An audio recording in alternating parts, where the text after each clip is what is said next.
看错，还是挺高的。是的，是的，因为昨天也是借着速散之魂这个角色是差完一点，成3抓，对，完成了一个4抓，差一点。对，红教堂那张熟练度非常高。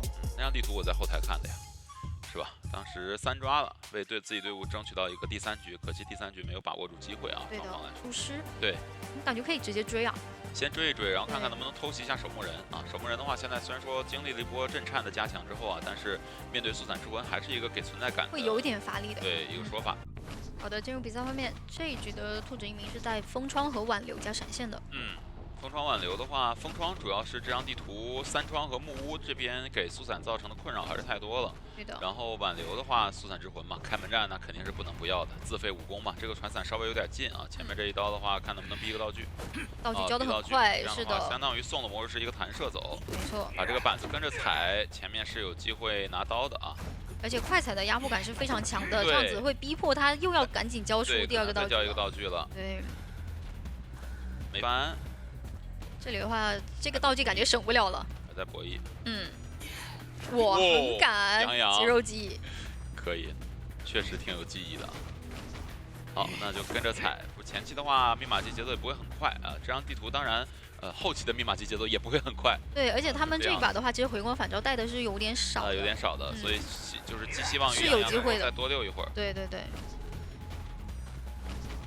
前面能追上吗？直接闪现来开刀。但闪开的话没有张狂，哎，没有张狂，相当于还是跟第1刀没拿之前没什么区别。他这里是有一个想要直接切形态。先给到一刀，这样的话相当于是有张狂啊。是的。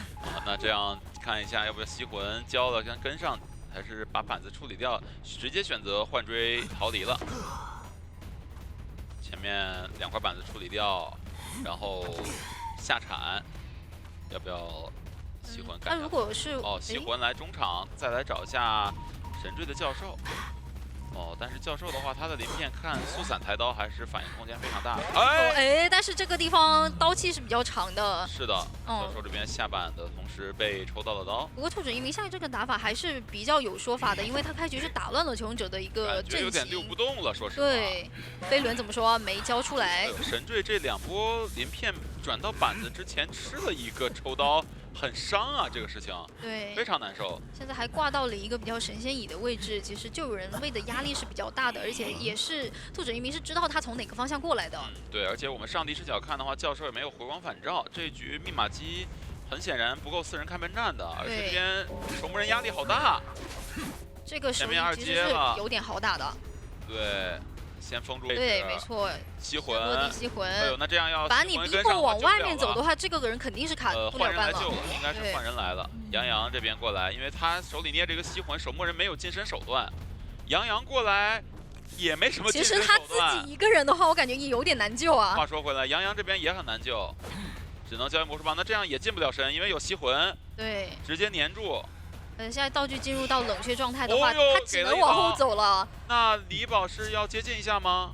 这里可能会被洞悉啊。如果2个人要硬救的话，我感觉得2个人都留这儿。得2个人就冲上去，然后给其中一个给到一刀，对，然后另一个人救。但现在的话，其实救不了了，我觉得还是往外走吧。直接2个人都没救下来，这波手野。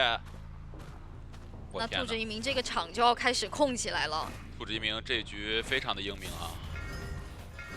哇，这波落地2回避掉，直接摇铃带走了守墓人。这边密码机差的非常多，只有守墓人能救援，只有这个木偶师能救援。其实他救援压力也挺大的。你要说他是能够换道具的话，给守墓人运点道具过来还有机会说。现在兔子一鸣闪现又转好了，4抓了啊。对。这局应该是没有什么太大的悬念。这里出去只要排到猫猫的话，他其实可以直接闪开，然后去打这一波手艺的。排到猫猫更快4抓，排不到猫猫就慢性4抓。因为这个局的话，守墓人是不可能溜起来的。对。猫猫救下来这个人其实无所谓的。交一个路易，打断一下，因为路易在椅子前消失的很快。对。很极限啊，感觉得摇了救。摇救。对。打震慑，但是还是能救。还是能极限救下来。对。但活不了，而且木偶师这一波救人掉了3个状态，对，直接捏散出去。前面的话有摇铃也倒了，摇铃，把闪现省了，一个蓄力刀带走。哎呦，那就先挂猫猫。这一把看到兔子一鸣打得好潇洒呀。是的。牵回来一点。然后再挂守墓人啊。想了想，守墓人是一个半挂，而且他已经倒了有一会儿了。啊，先挂，还是剩2个人拉扯会比较好一点，就没有必要这个把3个都打倒地是吧？而且手上也有闪现嘛，是有的。虽然他现在大概率是怎么打都赢了，但是还是以稳为主啊，把这个到手的4抓拿住。魔术师现在破局方法就看一下能不能去摸根针了，把自己状态给打满一点，然后玩那个战术。就是省自愈，然后把自己的状态给拖到最后面消耗掉。对，看能不能争取一个地窖出来。是兔子移民就等着逃离淘汰。等啊，这边木偶师的话，自愈应该已经是压的差不多了，前面有可能要摇下来的，因为附近的话椅子比较少，应该是要摇下来的。摇下来要再去击倒。就硬追木偶，因为现在密码机差的实在是太多了。手里有闪现，木偶师是肯定溜不了的，但是他肯定还是要把闪现给省了。对他这波牵制能够给杨洋拖一下密码机，拖一下那个箱子的进度。是的啊，这边的话，这个闪现好像也不用交闪现。是的，等一下他电完就可以了。应该这个位置很难博弈了。对。哎呦，但是杨洋摸到针了。摸到一根针，但是应该对整体的局势不会有太大的影响啊。但是终归对于求生者来说是个好消息哦，直接往这个方向，但是短了一点。如果长一点的话，应该是能够拍到耳鸣的这个伞。哎，不过但他好像有点预感，觉得你很有可能在这个角落。敏锐，再往前走2步，有耳鸣了呀！有了吗？马上角落有了。哦，哎，歪了。但是应该能确定在身后了，往回走。好，2段耳鸣的一个定位啊，大致方向确定了。那杨洋这边的针能扎起来吗？差不多能扎满。扎好了。再捡回自己的魔术棒。前面的话先一个捏伞吓他。先一个青刀，青刀的话想打侧刀不想打这个魔术棒。而且现在道具全部都已经消耗完了，其实逮捕还是比较容易的，直接下。不敢翻。不敢翻。一刀，把闪现留着，慢慢跟翻。反正现在这个优势在我啊。交一个反弹射出去，前面跟上，拉近距离，再接一个摇铃，这个人应该是必倒了啊。他也是尽可能的离木偶师远一些。躲这个摇铃，但没有躲到一个蓄力刀带走魔术师，这样再去找一找摆一下猫猫的位置啊。哦。哇，他排人也有点排的太，而且这边他是传了一个地窖点，他是看到地窖在这边。找到了，找到的话，猫猫这边自愈也还是不交，那这样就是可以直接挂再过去找魔术就好了。直接挂就好，直接挂的话吸魔感都很快。对，魔术师也刚倒没多久，也就在那边，对吧？手上还有一个闪现，而且魔术师在爬是吧？魔术师好像在爬。好，那这样的话也是兔子一鸣和教授去扛压，大副就更可以扛压了。但按理说飞行家比较好溜的点位肯定是小船嘛，小船、大船那样。他的一个格局长一些。是的，那飞行家是直接放在大船，想要来一个单挑了。飞行家放大船，那应该是上来直接单挑各舰员了，没有什么悬念啊。其实把飞行家放大船肯定是为了保护飞行家，但这个悬点的话呢，它封锁密码机应该是往角落方向封锁，所以好的，进入比赛画面，底牌挽留加失常，海边出生直奔大船来单挑了。大船这边的话，飞行家的牵制是比较有套路的。一方面我可以交高喷直接去中场附近，另一方面的话，我可以去大门海边那边。但是 Dragon 这边选择先把道具省了来的，但位置还是被架得比较近的。对，这板子确实要提前拆下来。前面要逼道具了啊。对。直接一波悬停。对，但是的话，还熟练度比较高，都已经回来了，已经到大船2楼了。申维亚也拉得比较开，前面的话可以翻的这个地方。翻下去，但是前面这手，大喷交了之后，后面的话，但他自己道具也已经续出来了。对，道具续出来了，我觉得不要省，直接交。哦呦，这边也是直接交了3段，但是距离好像不是很要吃刀了。对，看一下下一波是直接转到了对海景房那边。海景房对，但是还是很难去牵制啊。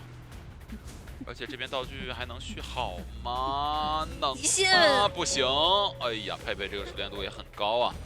1分多钟的时间把飞行家击倒，还没有用过技能。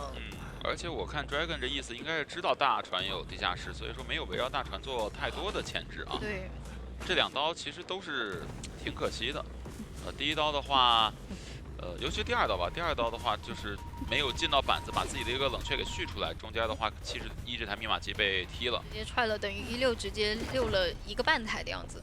是的，佩佩这一局还是有比较大的一个多抓面的啊。这一波的救援，大副是想压满救了，因为密码机被踹了，让 Dragon 在椅子上再多争取一点时间。然后佩佩这里想要到海边来再找周末的麻烦，这里看一下有没有机会逼一段路易。回速过来。是。狮子这边摇表了。摇表来拖时间了，想挥一下吗？给到试试。盲抽一下，对。但你摇的话，其实是能够定位的。是的，摇的那一瞬间是能看见一下的。对。直接交道具了。木屋还真够了，那这样的话 ，Dragon 能26。直接去角落了。对，应该在木屋要26一下。再玩一下吗？哎。这个板子，这个个人下板还是比较辛苦的。这个板子，Dragon 这么稳，这个板子能玩这么久啊？因为他要把窗户的那个残影给拖过，要不然活不了。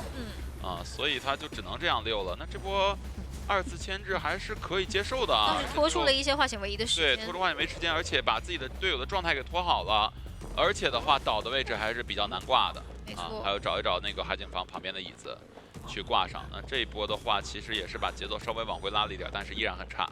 对，主要是机子还不够，马上挂上的话，市场又好了。对，还可以出去，其实对，还可以再踹一脚。还有一脚等着，看一下往中场走这边的话，是还有一块怀表满状态的狮子已经提前拉点去大门了。双11那边的话，直接踹了，这边还直接踹一脚，没问题，没问题。36啊，踹的稍微有点亏啊。因为他其实大家机子就确定是不够的，但是他市场的 CD 是好快的。交表了，看佩佩这边要不要走了？应该是要走了。可以去找新的人。走了，去大船找周末。是。周末的话是木偶师，其实还是比较硬的角色啊，不是很怕葛卷元在第2手节奏拿他开刀。没错。就看个人的这个基本功和操作如何。但是有点走脸了。被反绕到一些了。没错，得交第一段路易。这段路易的话，秒交秒吃刀，前面的话再交一个窗弹射。窗弹去海边吧，对。板子会比较多一些。是的。前面交一个毯子，可能要再逼一段路易了。路易加诗句啊，反应还是非常快的，弹了一刀。没错，但这个板子也是消耗的比较快，这里得看一下反应了。直接翻一个反弹出来。得交。哦呦，好险啊！每次他交路易就跟先交1秒似的。对，他就是看着抬手交的。对，说明这个选手反应很快啊。这边等一个回速了。好想骗啊他们，但是这里是一个慢翻，没有太多的反应空间。连续2次慢翻啊。对。但是转眼间时长又快好了。没错。看看有没有密码机给他们时长。狮子那一台的话呢是70多那台。对。在楼上，清晨的话要去找一下遗产机，但是上楼的话，这台应该是很难保住了啊。是要命还是要机子？石头剪刀布一下，也可能两者都兼不得啊。过来绕一下，你看狮子很会躲，他巧妙的避开了佩佩的路线，但是这台密码机被踹是避免不了的。是的，是的。星辰这边应该是能卡到半的，而且还能是一个无伤救。对，无伤救下来。木偶师这边然后多拿星辰一点状态。哦呦，也是在看抬手，交鳞片是做的还是非常漂亮的。那这个局面慢慢被求生者拉扯回来了。而且木偶师还有牵制的空间，板子直接下的。这波肯定是要先，我觉得还是要先交路易会稳一些啊。哇，他们都好敢翻，是的。先交互其实有点风险，先交路易的话就不怕嘛。但是先交互如果堵到了，就能溜更久。那还是选择在海边的这个地方继续玩了，是觉得这个地方板子比较多，佩佩不想要跟他再多磨了，想要出去找新的节奏。但是新的节奏的话是满状态的人啊，大副那边大船密码机是给补亮了，然后来中场找一下星辰，星辰也是刚刚交的鳞片 CD 还没有转好，但是手里还是有一个飞轮的。对。飞轮进板没进去，但是有点卡到脚了。对，这波是没进到，没有对准板子，然后狮子那边是翻一个箱子找道具。是的，那这个板子一下的话，其实可能位置就有点被架住了。对他这波回速，终结这个教授速度还是挺快的啊，马上，这边没拨到。那他的鳞片 CD 马上好了，还有2秒。哎呦，1秒。星辰这波没有。哎呦。我就刚太相信自己能翻了，好去终结掉，但是他鳞片好了之后，还是选择了先交互一下。是，对，就感觉想把这个自己的牵制做到更极致，做到最大化。但这边的话，如果底牌一切，可能要去找那边修密码机的麻烦了。大副那边手里有个香水，这边没有拍到2名，要切底牌吗？那边密码机清到50多了，来大成这边找耳鸣还是没有，觉得是回溯过来，我在这儿。这个底牌看样子是等开门战再说了。想排这个来救人的人，对，外面的密码机已经来到了70了。那这样的话，应该是能打一个3人开门战了。狮子手里还有一个香水，有香水的。对，可以先交拖一下时间。先交，但是这波要过半了，过半要不要选择传啊？还在修呢，传了，选择传92的密码机，但是中场是有一台50的密码机的。是的，传过来的话，其实现在对于佩佩来说是一个真空期啊。过来倒在木库里，那边得先把状态。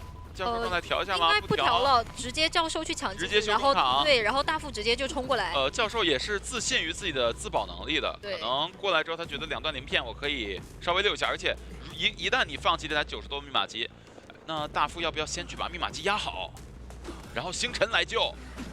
这样的话，佩佩排点可能会没有那么好去找到人。对，耳鸣往木走这边是一个满状态的狮子，赌对了 GW 这边密码机已经压好了，看到是狮子。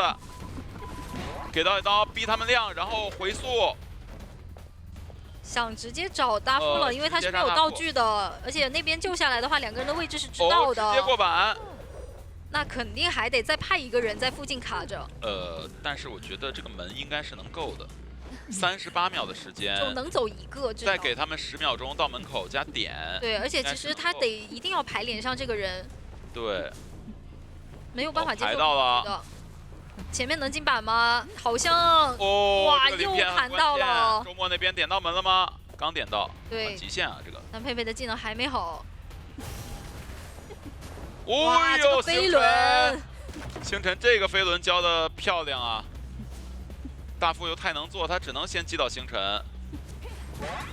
3秒钟，2秒钟，1秒钟，传送开了。焦路易有一个小加速打倒，但是爬出去了，手里回速马上好，但是他们而且他是有机会打拦截的。你想2个半场，我很容易去进行拦截的。对，一切都在教练的这个预判之中啊。没错。大家看一下选点怎么说了，其实感觉这个阵容选点应该也不是。也是一个公式化，很难说我去做一个防守，因为不会直接去鬼屋了。但也不完全。其实他如果把园丁逼到3站去的话，他开局是可以先追佣兵，把佣兵的互换全逼一下的，因为他位移快，然后追着他往鬼屋的方向去，然后他也可以再回到3站。对，我可以先追一下，意思意思。对。但是找园丁也有好处，找园丁的话佣兵。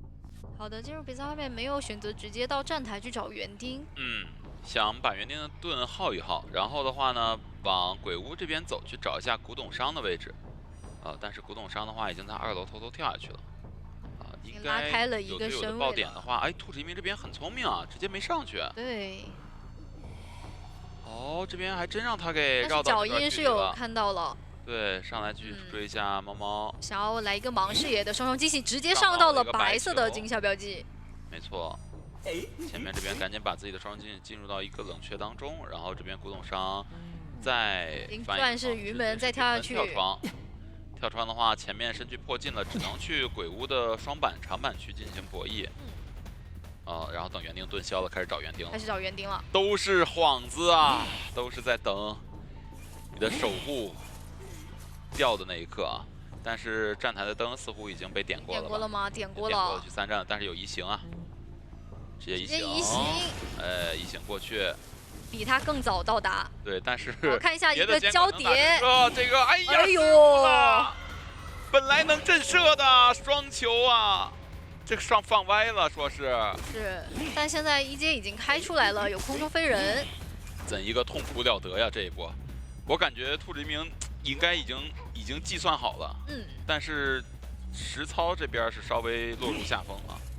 把盾续出来了，但是好在等盾结束之后，他的双重惊喜也好了。对，但神坠的还是有一个飞轮的博弈空间的，直接飞轮清掉。漂亮啊，神坠！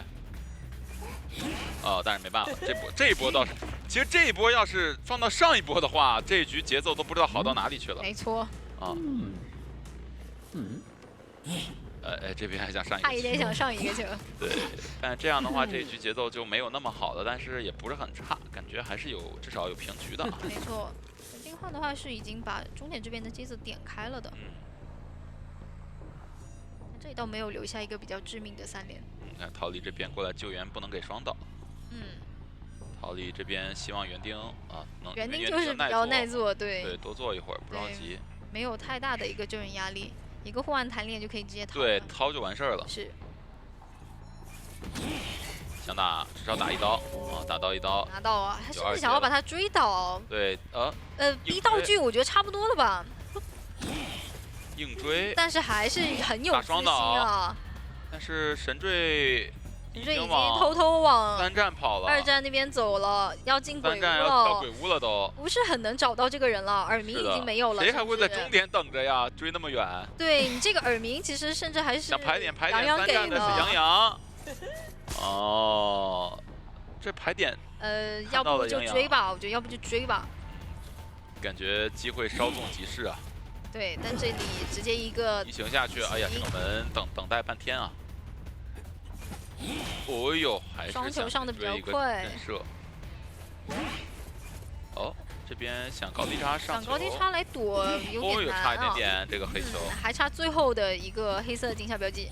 击倒了。击倒也很快，但佣兵也交出了自愈，其实。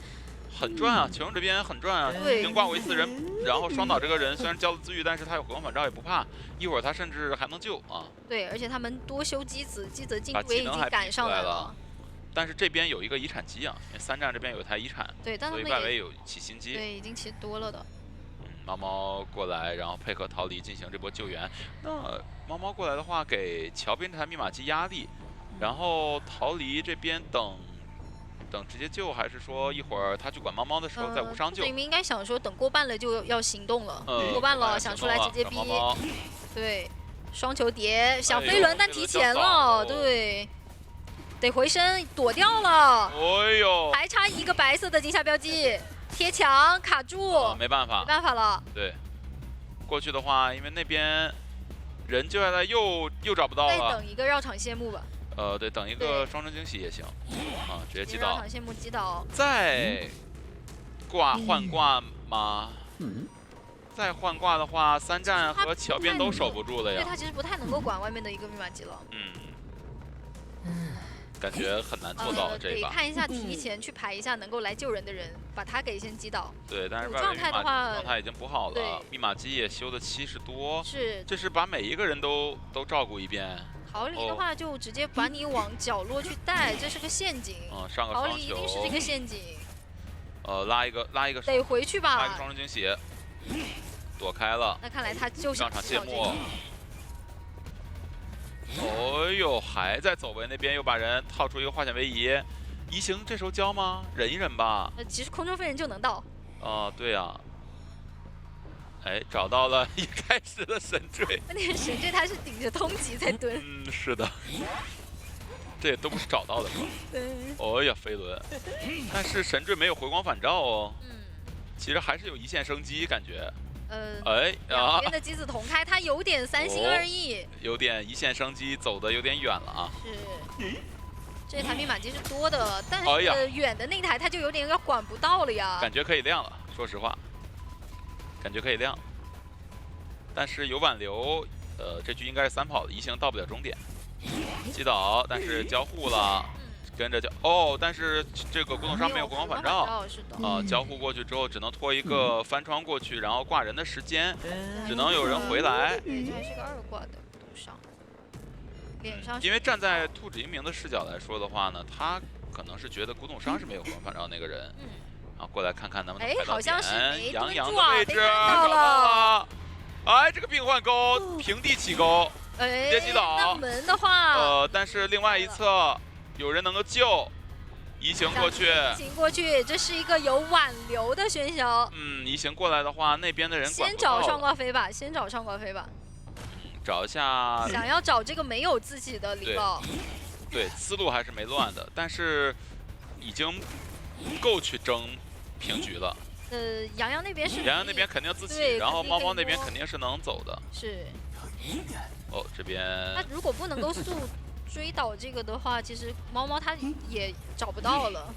对，这局就是这样，已经板上钉钉了。还在成，但脸上有地窖哦。怎么说？哦，还好有点吓人哦，真的有点吓人。有点吓人哦。好，那这样挂上之后，那边求生者也是在门里等候多时了，完成了一个3跑。这一局的话呢，求生者这边起点那边要占个空军，人皇桥给到佣兵或者给2战，鬼屋可以给火灾调查员啊，他还可以堵一堵路什么的。是的。啊，但是抓火灾调查员其实也不是很简单。火灾调查员的话，他的这个弹射 CD 还是比较短的啊，经常能够冷不丁的给你拉开一大段距离。没错，所以他选择是从里面来进行绕，把它往外面赶，这样子的话，双重惊喜可能会更好交叠一点。而且，好的，进入比赛后面，张狂挽留加移形直接站台来跟火灾调查员单挑了。哇，第一个双重惊喜上得很快。这双重惊喜是有机会上到2重惊喜的。哦，果然上到了俩。那前面的话，下板之后要不要交自己这个气囊，直接是往桥边去拉点了，红马的位置。对，但这里的话，感觉得在板区里面绕一绕啊。对，进到2板1窗。是，先直接下了，佩佩佩不打算有机会踩。了，弹射走。哎，经过感觉可以处理一下。哦呦，前面感觉还是逃不掉这一刀啊！哎呦，很快上的，很准。哦，每次双重惊喜都能上到2个球。错。那第2个安全气囊的 CD 是拖出来了，进入一个冷却。往外面去拉的话，这个气囊得提前交。看意思是往鬼屋走了，把终点这边想让出来。那移形是直接好了，直接粘过来，对。哦、哇，这个上的也太快了吧！1分钟不到的时间把火灾调查员击倒了。是，直接都计算好了，旁边还有一个地下室。对，这局的话就是直接挂地下室，平起啊。这局求生者就不用想着怎么去争胜了，想想办法能不能把这个平局保住。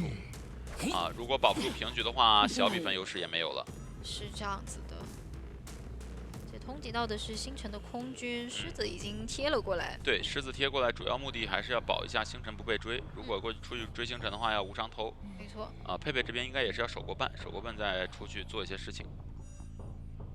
哦，佣兵过来了，而且他也看见了，看来狮子这意思是卡半救。弹护腕下去，卡半应该能无伤。对，无伤就走。分开。哎，没救下来。感觉这刀规避不掉了。哎呦，会哇，那能够先走了，想再逼一下道具。还好还好，狮子我感觉第一波扯应该是有点失误了，好像。那道具逼得很快啊。对，非常不想双刀，但是佩佩这边也确实是很专注啊。没错。先淘汰再说，先把这个人追一下，但是还是让他用到了这个气囊。对。再有一波双重惊喜，直接击倒了，而且是倒在了终点的这个位置啊！看一下3连有没有，好像还真有哦。终点这边是肯定有连击的，对，不过没有那么致命。但是双窗已经破开了，是吧？然后就剩狮龙和鬼屋里，马戏团里面。对，马戏团还有桥边。是的。看一下周末这一波，应该是要掩护一下队友过来救。佣兵那边直接扎针了，那应该就是他自己来救吗？哦，星辰过来了，带了把枪过来。对，带枪过来的话可以，因为知道是移形嘛，直接交枪，那边也再套出一个化险为夷。但是的话肯定是不保了，这边就把自己的剩下的人的状态调好。对，就看他自己能牵制多少就牵制多少了。这地方应该是溜不了。其实要不往里面走吧，对，往角落里面去，因为杂技远的位置佩佩是一直知道的。倒在一个离椅子比较远的角落，对，然后挂上这个人手里的移形还是好的。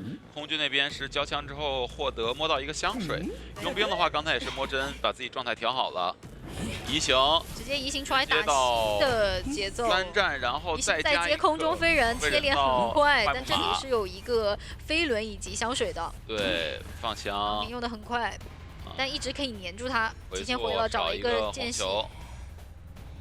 那密码机的话不太够的。哦呦，飞轮，但是没盖到，到一刀，红球还上，还有一颗，直接哎呀，差一刀，这刀扭开了，但是还是溜不了多久。但这个2节奏起的非常的快啊。对，给秒了。这局的话，因为挂到了周末这边的遗产机，同时还干扰到了桥上这台遗产机，感觉这局应该是要被有点要多抓的样子了。对。因为也没有化险为夷能带走，就算空军救下来这边的话呢，也没有办法去溜。没错，飞轮也已经而且退一步讲说，杂检员和空军必有人倒在这里，也就意味着帐篷和人皇桥都修不了。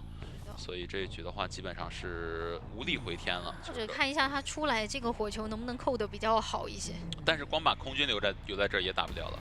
对，机子太不够了。对，火球直接用来赶路了。给到一刀，是，然后双重惊喜，看能不能目标很明确留在这儿。2个都上到了。哦，好走位。对，而且空中飞人其实还有一个的，再博弈一下。是的，哇，星辰。哦呦，还能再博弈吗？哦呦，星辰成为了这一局的变数，但没有变太多，感觉燃尽了。说实话，感觉真的燃尽了。但密码机的话还剩最后的1台半。对，感觉这个星辰都要燃成超新星了。好，看一下狮子这波过来救援，也是给桥边这台密码机的压力啊，就差这一台了。但是还是那句话，终归星辰它再燃尽，它也要倒在这台密码机的附近。是吧？但是狮子摸了一个怀表啊，摸了怀表。这一波救援的话，就救下来以后想要换道具，保一换道具可以。有捡到吗？看一下。好像怎么说？捡到了吗？好像是没捡到。一直在盯着状态。没捡到。呼应一下。运过来了。运过来了，但是还没拿到。幽冥倒了，在幽冥身上。拿到了。真啊，星辰！就差1秒，而且他还没倒，他好顽强啊！这个空军燃尽了。这密码机多少？差30。我现在怀疑，整个银河系是靠星辰一颗星星运转的。他光芒万丈啊！现在确实，他像那个中心黑洞一样，你知道吧？吸引着一切。哎呀，反正这局星辰真的是。其实这个表只要拿到手，这把就有机会开门战。他自己能够把它往外面带走，但佩佩他其实移形也好了。感觉星辰现在不叫星辰，他叫心力憔悴。好，这边救下来还有机会。还有另一个心力憔悴，感觉救不下来了。好，完成4抓。4抓。哎呀，这一局，哎呀，佩佩还给我们表演一个舞蹈啊，真是非常有艺术细菌的啊。小杨。是吧？那下次我们求生者前手监管者选不到不教羊的时候，那你以后就一直不尊重我的不教羊是不行的。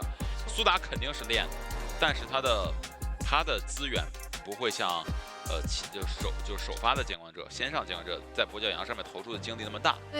对，所以说我们是非常期待苏打的这个跛脚羊的一个发挥啊。是的，下地形悬点，心理学家放到中场的位置，脸上是有一个古董伤，感觉都很硬骨头啊，只能去找这个心理学家了。打古董也行，万一呢？真的吗？有点害怕。搏一搏，大不了我就捂着胳膊走人呗。好，来看一下苏打的跛脚羊啊，直接往3连方向走，但应该是虚张声势啊，还是往中场找一下周末啊，这个新人的心理学家过来了，直接翻。那这波的话，笼子不太好交，先跟翻啊。这把小天赋甚至还点到了幽闭恐惧，有幽闭有狂暴，对，还有通缉。哎，第一刀拿得很快啊，刚才光看天赋去了。对，一刀过来，然后手里愿力还是够。但这个人血很厚，你还是会稳定，至少稳定会费你3个龙。这一阶开出来很快。是。但这里不是很好去越龙的。对，还是得有边缘的话可以尝试一个单向龙，但是这里的话应该是够呛了。对，这板子一拍的话，我觉得先跟吧，或者先把这个板子处理，直接越龙到脸上，熟练度其实很高的。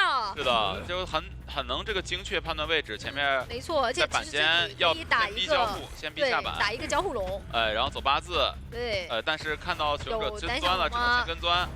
跟钻带走，击倒了1分03秒的时间，把心理学家给击倒。是的，苏打这个跛脚羊熟练度是真不能放啊，感觉真不能放。打得好的，打得好的。是感觉替这2位监管者这前手后手的角色池似乎是各有千秋，但是强的是一个不落呀。没错。好，看一下狮子这波救援了。这技能还是没教过的。就是逼你出来把这些笼子给拆了。对，然后能再多拿一刀。对，但他其实现在愿力不够，我觉得求生者是能够算出来的。对，直接打，那这样守护人救人还是挺赚的。对。但是可能要再给一刀。可以帮忙看一下能不能再拆一个龙吧，因为现在其实愿力不太够哦。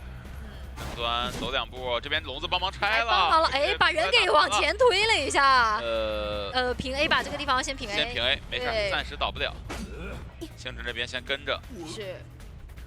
过来也没有选择定点给一起贴吧，一起贴，然后帮忙拆龙，想走8字刀脸上，顺便还有点远，笼子能拆掉，笼子拆掉了，这可以闪现吗？但是古董伤在脸上，对，那把留着愿力，古董伤等涨到40，愿力套住就好了。直接过来，这个笼子拆掉，但是也没有机会去 OB 了。对，云妹也赶不过来。只能选择先挂啊，只能选择先让监管者挂到红毯里面，看一下这波救援是不是古董伤直接自己来了。过来了，对。外面的话，密码机修的也不是很快啊。现在2个人在外面修，而且这一局的话，心理学家没有回光返照，开门战的事儿应该是没他了。密码机的话，其实加起来是3台半的样子。感觉刚才愿力够的话，有一个救不了的说法。哦，被打了。还给他打了出去。哎呀，真的是古董伤的威力就在于此了。对，先处理板也可以。我觉得先处理板，然后攒愿力吧，不要着急啊。对，想一个跃龙，但心理学家其实自己往外走了，他不太能够说借这个机会往外拉的。他应该跟心理学家贴在一起，他应该跟星辰抱团。对他只能贴着这个古董伤走。对，而且刚才星辰的话已经用机关箫打断了那个跃龙了。没错。过来，哦呦，这个道具，哇，反应好快呀！其实苏打对于位置的预判还是非常准确，是的。这个地方叫笼子，没办法。对。没办法，这边的话躲过了古董伤的这个机关箫啊。对。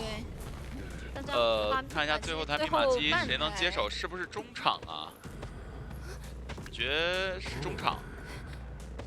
等狮子摸上大概就知道了。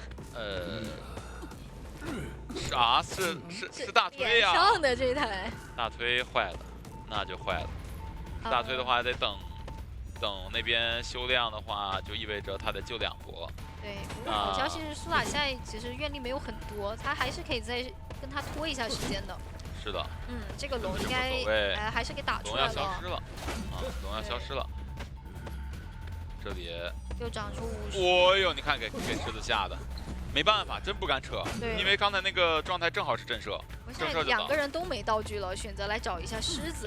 追狮子吗？直接传过来，这里想帮拆。没拆掉。对。那赶紧换位。其实追狮子的话给了点机会，但是如果换位的话，我传送过去。对，你是没有。或者直接去管，对吧？我直接去管古董伤，倒在遗产机旁边。现在就管密码机。对。谁管密码机谁就要倒。好，那星辰在这里的话要稍微撑一下。单人间了。没照。但没事，再交一个笼子。有点晕了，这波真有点晕了。是的。那赶紧去修另外2个人是选择先补状态吗？先修大推了。在摸箱子。摸箱子。对。守护人那边已经是队友给下了一场雨。哇，打墙上了，交闪了。接闪现。开门战没闪的话，多抓面可能会低一些啊。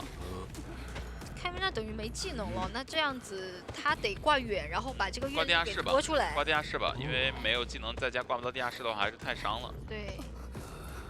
不过这边狮子的话已经是回满状态过来了，但没有太多时间让他说。2个人都回光返照。对，没有时间让他去再摸一个道具。给到一刀，这个笼子拆掉。这里的话应该要多放笼子了。对，就看这一波手艺了。可以放一些那种拦路龙，不要出来的。对的。想打落地刀不好打，有道具的现在。再放一个龙，给到一刀，密码机点亮，但是星辰在里面。我偷跑出去，因为他们笃定苏打的不教羊已经没有愿力了，愿力不够了，对，满状态可以直接吃一刀。是的。判断很准确啊。没错，接下来的话，苏打也确实没有太多的愿力。这个守护人手上是有一个魔术棒的先后撤再放龙的话，这个龙就罩不住了。没事儿，反正他的目标就是再留一个。是这把的话，感觉确实是比较偏平了。是的。看地窖的位置是在对角线啊，不太能够撑过去了。对，但是狮子这边想偷偷溜走。偷跑溜。但是苏打这边早已发现。好像没照到吗？照到了。我以为跑出去了，但是跑出去也没事，因为他的愿力足够再接下一个笼子。是。好，那这样的话，上一次只是一个小失误，这一次要把失去的都夺回来。是。配可率是比较多啊，但目前胜率还没有。追舞女，火灾船员那个点的话还是太差。是，他追舞女，位置太差，把舞女赶到墓地里面的话，就可以用夹子来把它压在里面。对，你追舞女的话，它的减速盒也会也会去帮助到别人的。是的，所以还是要上来先解决舞女，解决舞女之后的。好的，开局直接门口就放吗？先不夹，这个铺垫的有点早，很早，防患于未然了。那不追舞女吗？往中场走吗？想说把求生者的阵型先打乱，反正你中场也不是很敢踏实的修。但一般这个点是从窗户转的啊。舞女这边已经布好了减速盒了。而且你其实直接去放的话，中场的人也是可以过来把它拆掉的。减速盒提前放好，环美无拉走，空了。想去赌一下这个钩子的判定啊。是。舞女那边直接往中场走了。没错。回来处理吗？不处理了。找一下舞女前面的话压迫，逼迫他走中间。是的。但中间这边的话，发现有夹子，把这个盒子踩了。他手里还有一个盒子，而且还有飞轮。再有一段钩。飞轮顶掉。闪现的话马上好了。闪现好了，直接闪现开，很果断。但是在减速阵里擦刀的话比较久一些，我觉得先处理吧，其实没有必要跟他。就是拖这个时间的，但是，哎呦，这里还是能够再难受你一会儿。对，想要走左边，把他往另一边逼。哦，哇，勾得很快。你看他其实一直坚持不处理盒子，也并没有耽误他很多时间。没错，那他就想挂上以后再慢慢去处理了。对，对自己的钩子很自信，挂上之后再处理完了。对。对。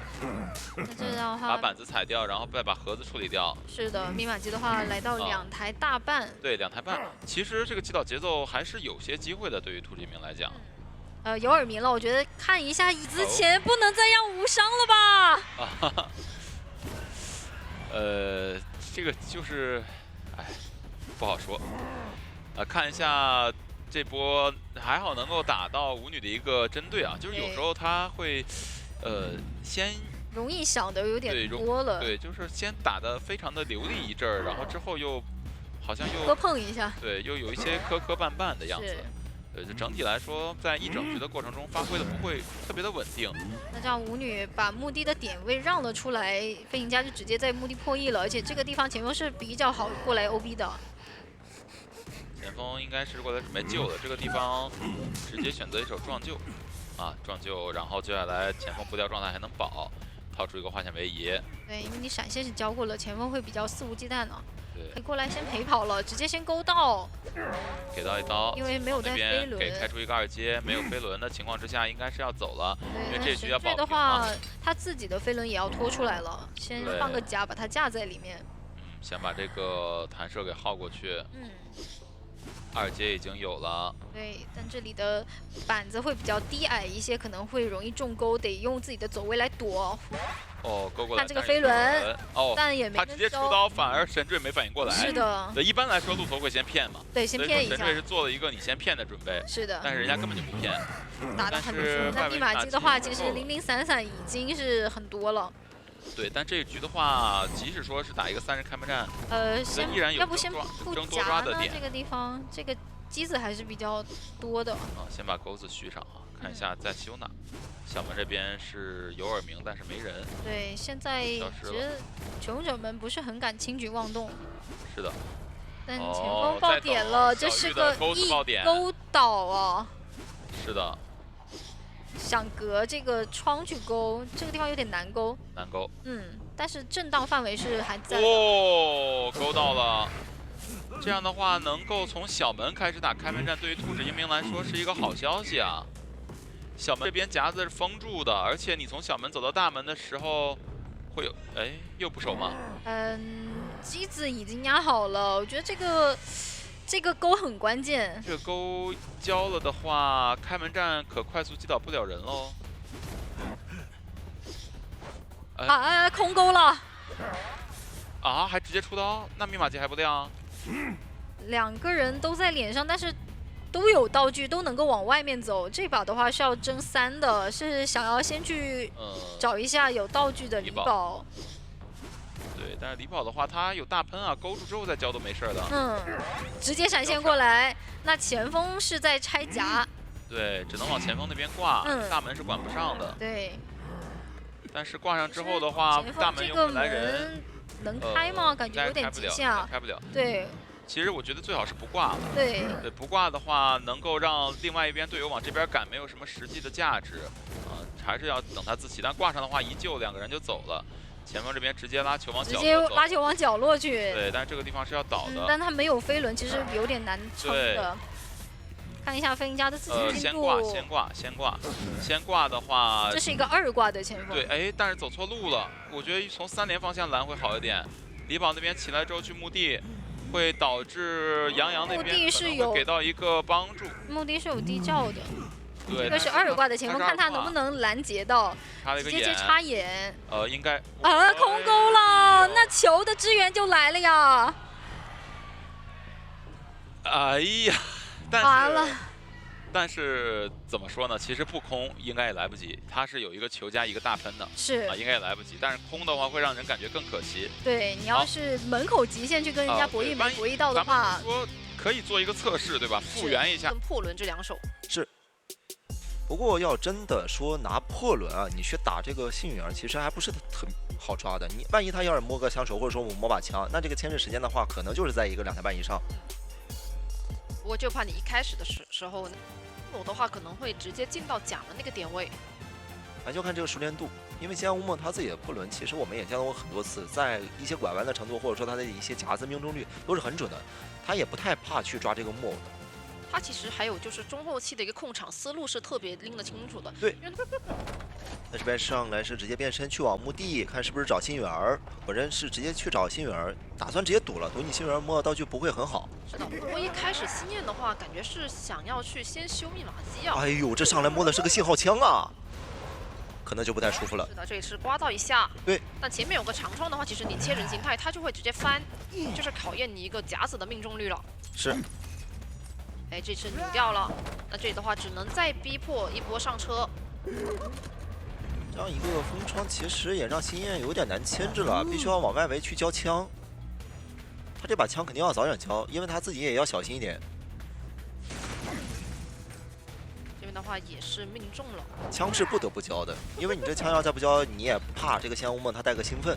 不过这边的话，直接上车，可能仙乌梦那边是先赶到甲门那边去，然后你下车就差不多了。是。但时间上面来说，并没有说拖得特别久。下来就会倒地，还是可以直接原地放个夹子，让你连飞轮都用不了。哎呦，没有先放。但也没有太大的关系，反正还是要倒的。密码机是3个半台多一些。倒到更偏角落一点，会耽误到自己一个10秒时间。如果说刚刚能原地放个夹子，可能会更好一点。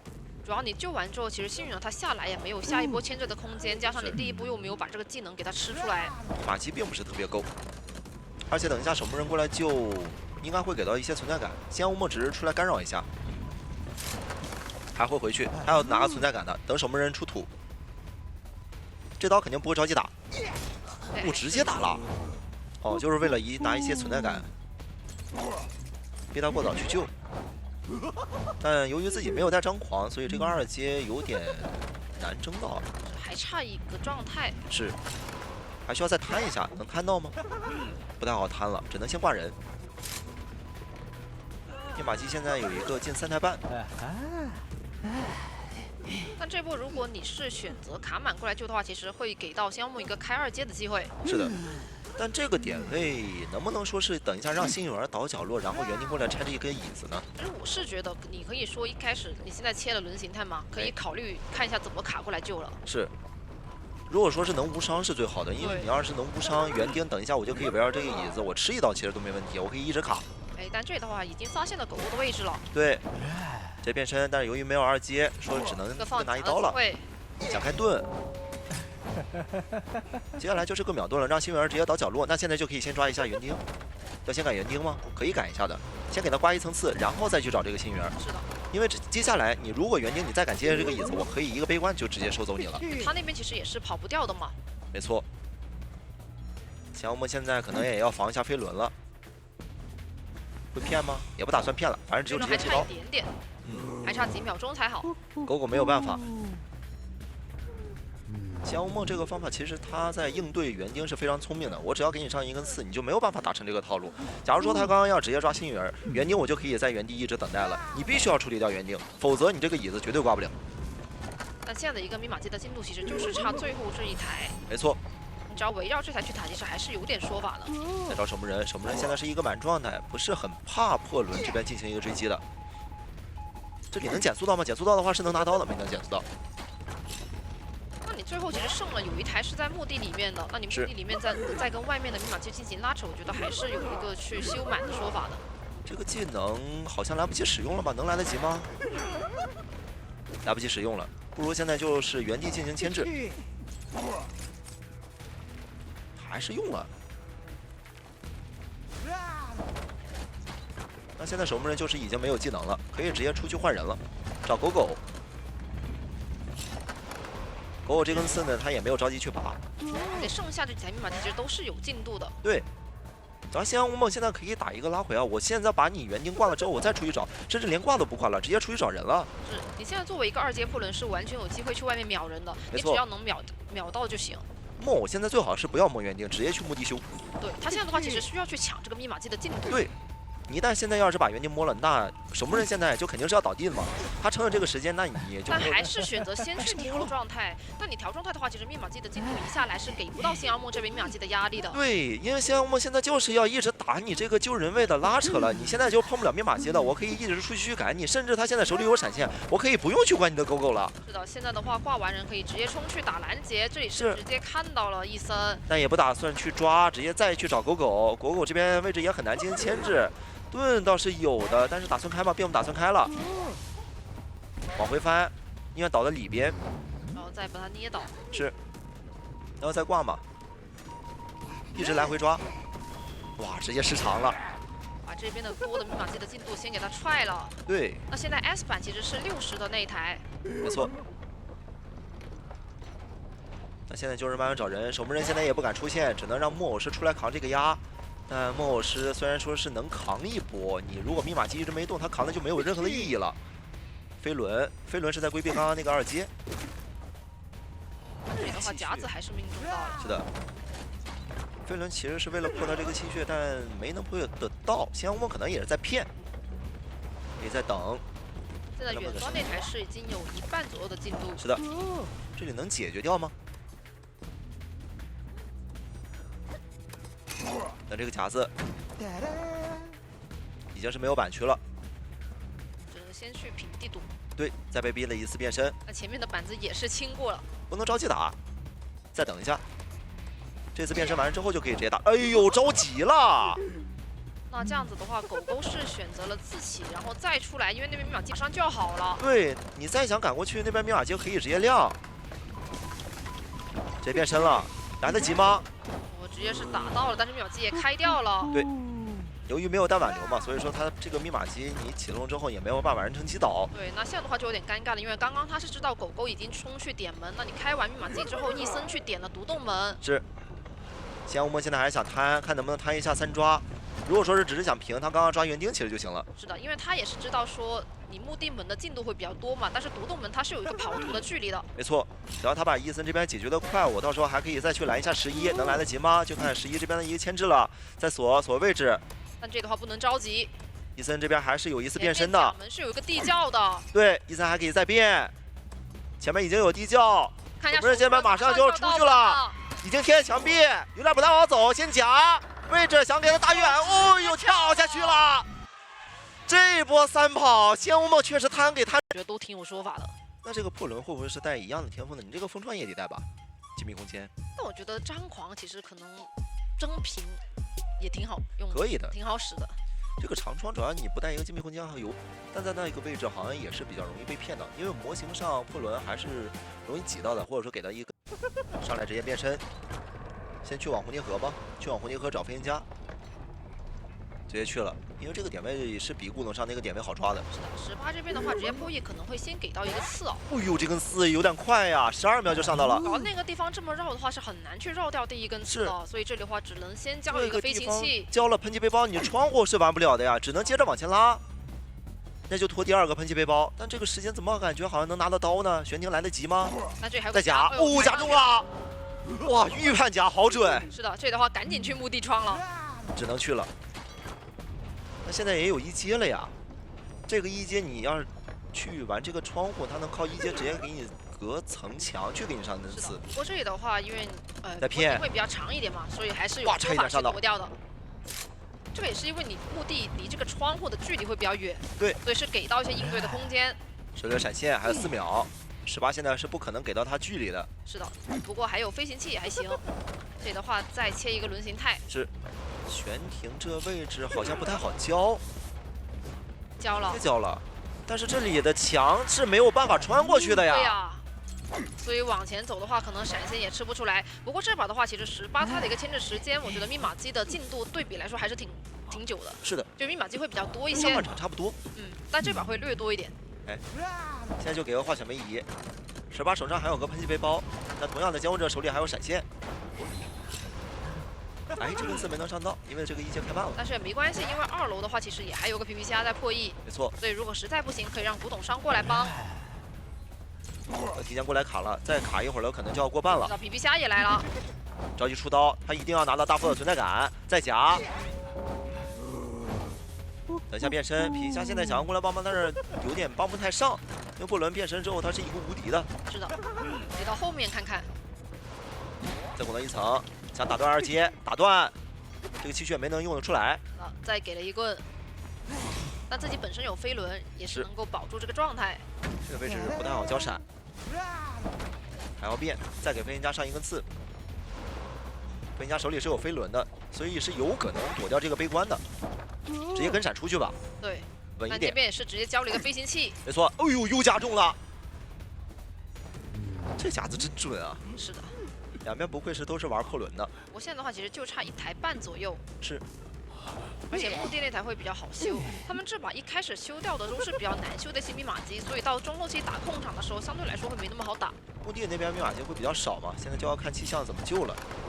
气象来救之后保一保，一直跟着保，只要你变身了，我去补一下那台大遗产。没错，现在就看这个9U怎么变身了，一旦被变身，他就会被气象的这个强度给打断掉，他会打掉他的这个气血。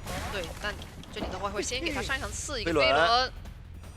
还要再卡吗？哎呦，救下来能扛得到？没有办法。打到飞行家。那这里就可以直接先挂上淘汰了。是的。墓地的密码机那边比较少，是5成的。管甲门其实不太至于，要不直接去管墓地。这2台的话，倒是觉得说都可以去干扰一下，因为他那台还抢不开。虽然说是80的一个进度，但是暂时破译不了，而且大副在脸上，大副现在非常的脆弱，你可能切一个人形态就差不多倒了。他手里也有飞轮，但飞轮不敢用。可能是为了去让监护者出现有种错觉，我就这边带了一个回光返照的。但现在的话，你挂到甲门这个地方，马尾这边只能先去硬着头皮破译一点点甲门，然后过来救人。是。这密码机也是比较多的，8成，但必须要先把大副给救走。不直接救吗？救了下来。那就走吧，2个人都先离开这台密码机，然后拖到墓地台先开。这位置吹大副没能拉得开啊，配合上有点问题。而且这一波吹的话，其实收益感觉不是很高。对，古董商你来救，然后气象你修机，只能打甲门，你不能换一台密码机的，你要换一台密码机绝对不够。而且他们是要3人去争3除的，你至少要去争平，你都得打这个甲门的。是的，现在的话只能看一下古董商的这个发挥。让古董商来修，气象来救吗？现在9U其实可以直接变身，但是他为了防一下古董商这边可能会拐着脚过来救一下人。是的，其实先背怎么说，你那边都得找个人去先抢一下甲门的进度，没错，把他压回来，把那个大副先解救出去。他在等自己的一个闪现好，先上一根刺，皮下就不敢过来了。是的，另外2边也是先拉开。马尾现在也是在旁边给压力，没办法，他不能离开，一旦离开他就直接出去抓大副。啊，远距是看到大副的位置，是有点着急变身了。这边的话，皮皮虾赶紧去抢一下密码机的进度，但这个进度的话是抢不开的。没错，9U那边会直接回去，想打断没能打断了。甲门密码机现在是一个89，再出来。那皮皮虾这波是撑不住了呀，就算有个飞轮，感觉也比较难，可以先放甲。要骗吗？想骗他这个飞轮，回头打激光消。密码机的话是有机会能开了。好飞轮规避掉了这个悲观了。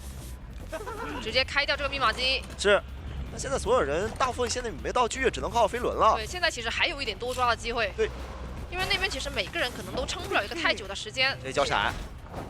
那交完闪他不能挂，如果说是想贪的话，他必须要现在接。那他现在其实可以求稳，求稳，我就是直接把这个大副挂了，我第一局的就可以拿下了。是的，你要为了多抓的话，他现在就得直接变身，不能挂他。你要挂了他就只能平局了，因为那边的门是一定能开的。对，如果你不挂的话，其实还是有一个去争多的机会。对，因为你其实作为一个2阶破轮，我觉得带着这个闪现可能还是挺有说法的。不过刚刚在处理大副的时候，也是把这个闪现给他交出来了。这样有的时候他真的是顶着上去就要去多抓的能力，拿喧嚣还是能够去完成这个4抓。 那才窥视者。看一下选点的话，是一个上 T 的选择，真人9的喧嚣选在了小门。那脸上的话，其实小门2号那边就有一个心理，小房的火灾应该是不太考虑了，就直接抓心理。你追火灾等于说他还要绕一圈大房，而且是稳定。看一下真人9也是先往小门2号去。 但皮皮虾那边是企图想狗过去，但是他跟真人9这个排点方向是比较接近的，所以目前是有个非常近的身位，感觉这里要直接上惊吓标记了。这里能直接上2层啊！哎呦，哇，这个伤害状态，这拿到速度18秒就直接拿到1层状态了。是的，真人9的话，喧嚣熟练度确实是非常高的。对。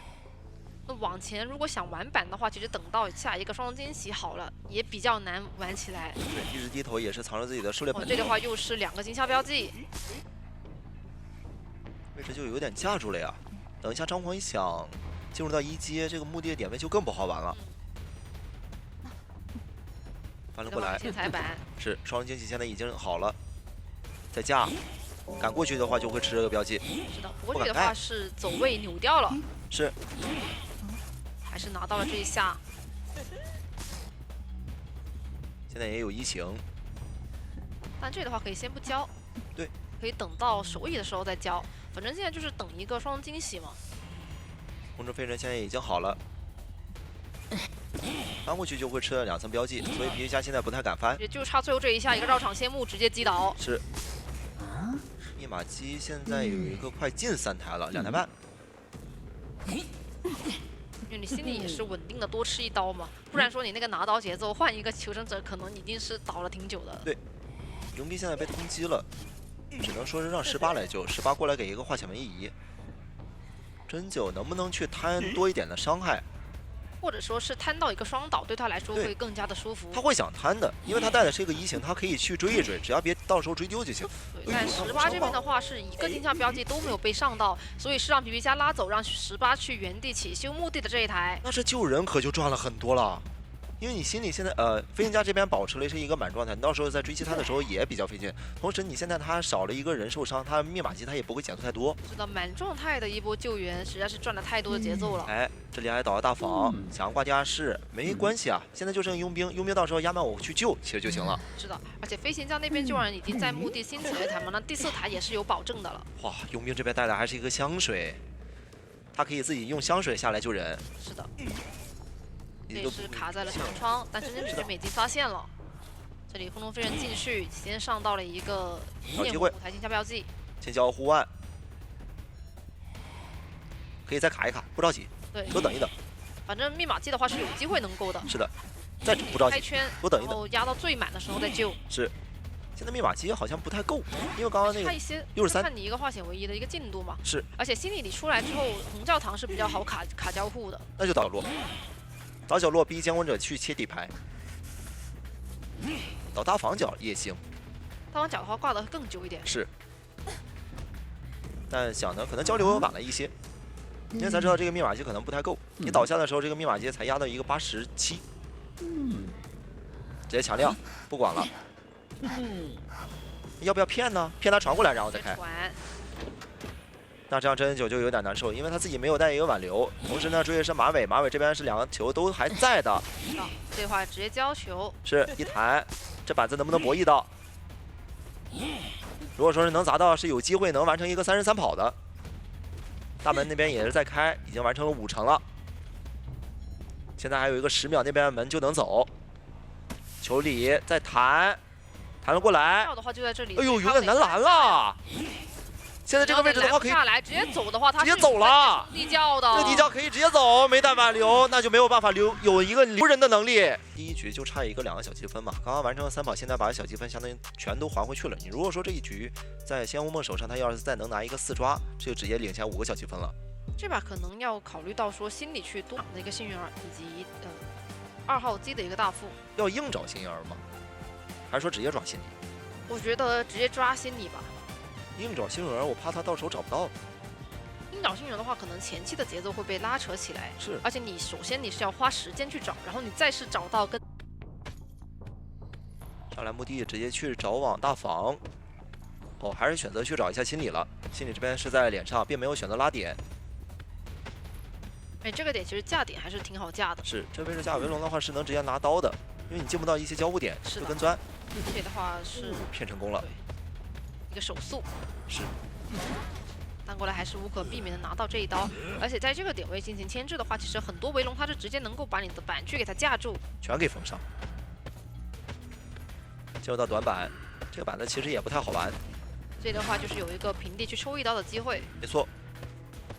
再放围龙。哦呦，但这里的话是把自己抽到了板子中间。对，这个围龙放的也有点失误了。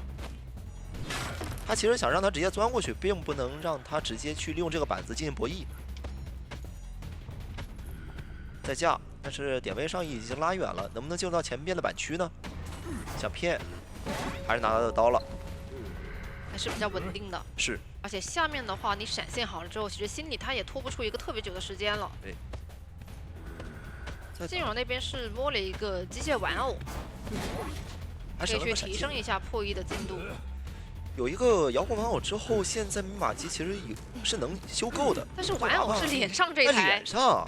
其实脸上就有点难受了，能不能处理掉呢？要是能处理掉的话，我觉得密码机就不太够了。概率还是挺大的。那处理掉了，很难处理不掉。你趁着这个机会赶紧让俊位过去吧，看能不能保住这个玩偶。再摊一下吧，我觉得大副无伤也并不是不能接受。这个就是看你一个选择嘛。还是想摊一下大副，摊到了。但这个。救完之后拿到了这一刀，娃娃也能补上，就感觉好像什么都没拿到。对，硬倒走。打倒心理的话，就直接倒走了呀。是为了不干扰亲儿的娃娃，直接倒到1号。也不会干扰到3号密码机，因为3号机的话其实是马上就要修开的，所以不太影响。因为这把其实它是一个134的3连嘛。对。可以让古董商接下来再进行救援。11这点位在小木，这跑不开吗？这点位有点太差了呀。但是顶了一个通缉，所以现在的话，3号机的古董商得先过来了。还想再去找娃娃，现在娃娃电量其实已经耗的差不太多了，找他没有任何的收益了，不如让他自己接着修。如果稍微骗一下的话，他走2步，耐久也会消耗嘛。刚刚要是能摊一下大副会更好，摊一下大副把他怀表逼了。心念这步过来救一个飞轮先交出来。对。再放围龙，一个后跃，哎，光后跃了，没放围龙。我看下来的话，其实这里还是有一点博弈的空间。是。直接头铁过板。完成击倒，密码机现在差1台。大副那边是破译的新的，所以说这2台密码机其实可以不用去找，直接去找大副。是的。而且中场这台肯定是能开掉的。还想要摊一下古董商吗？不摊了，直接去找1号，不能让大副那边密码机破译的太多。因为他现在差的其实是一台新的密码机嘛。没错。只要能把大副击倒了，挂在这边的一个椅子上，其实他还能再去摊一下4。那其实11的话，他也是一直是往一个没有新密码机的地方去拉。这围龙放的也有点失误，因为他们要起的是小房附近的一台。哎，在脸上没能骗到，完成击倒。但现在你留的密码机是1号、4号跟小房，只能说去打小房的一个拉扯。但你如果说修小推的这一台，你挂到2号机感觉不好修啊，而且你本来就是一个半状态。监控者手里还有底牌的，在这边修，等一下我可以切个时长。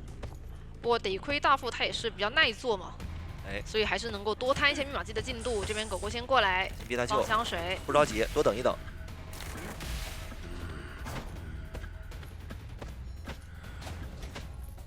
原地值现在还可以再放一个围龙。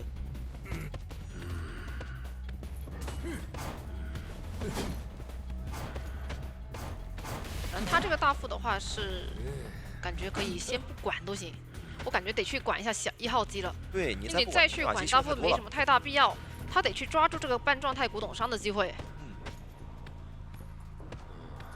先把古董商给解决掉。对，然后留在这个遗产。不着急，这边已经在开始起4号了，还是不能着急。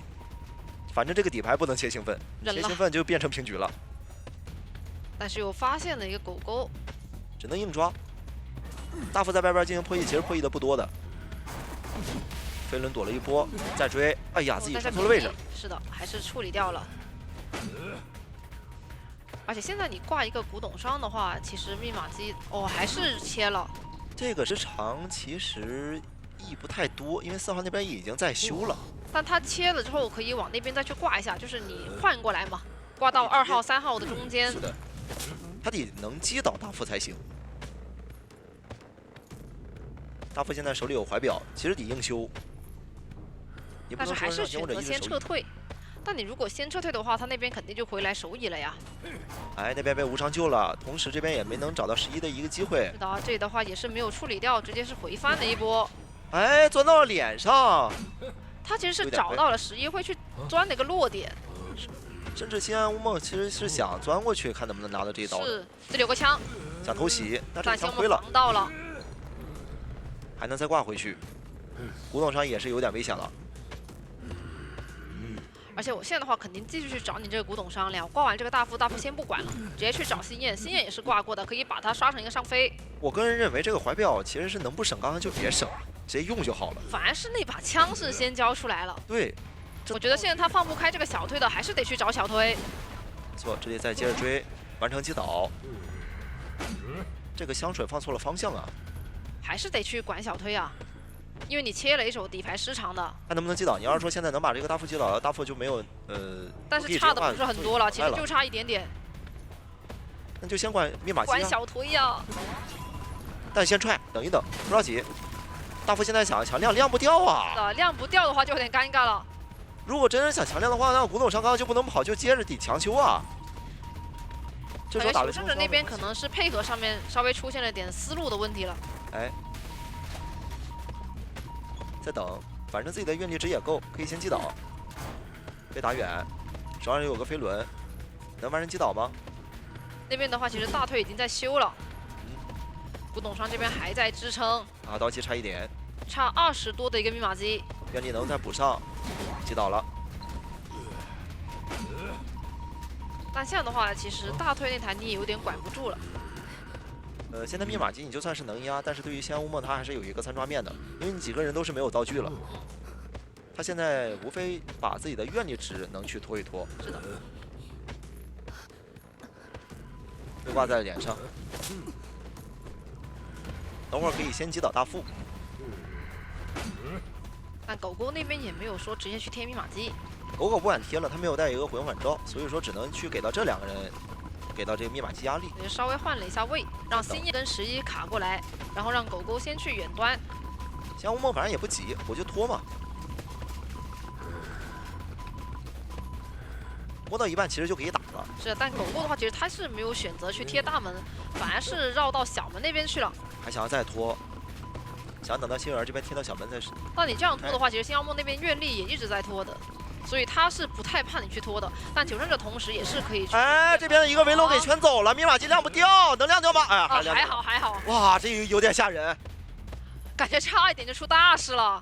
对，一旦你要离得太远，这个密码机没亮掉，时常再一踹，局势就变成4抓局了。是，但是愿力比较多，能再拦，能拦大副，可以先挂。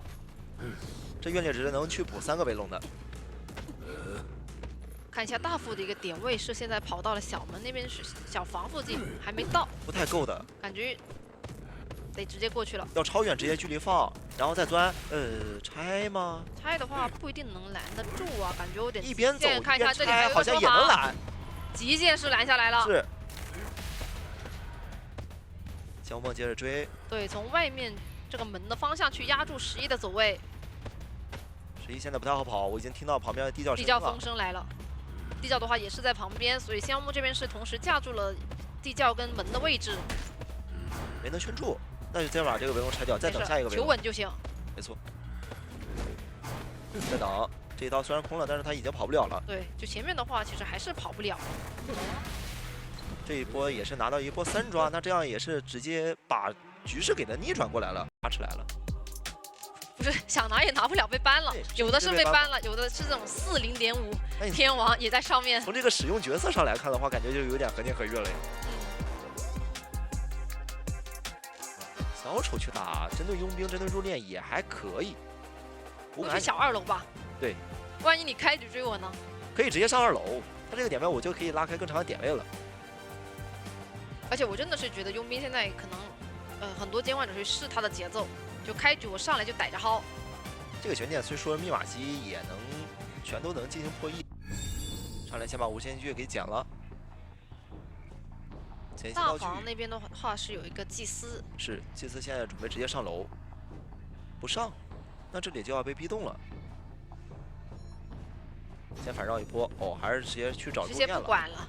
这2个人刚刚应该是先相互碰了个面，找入殓。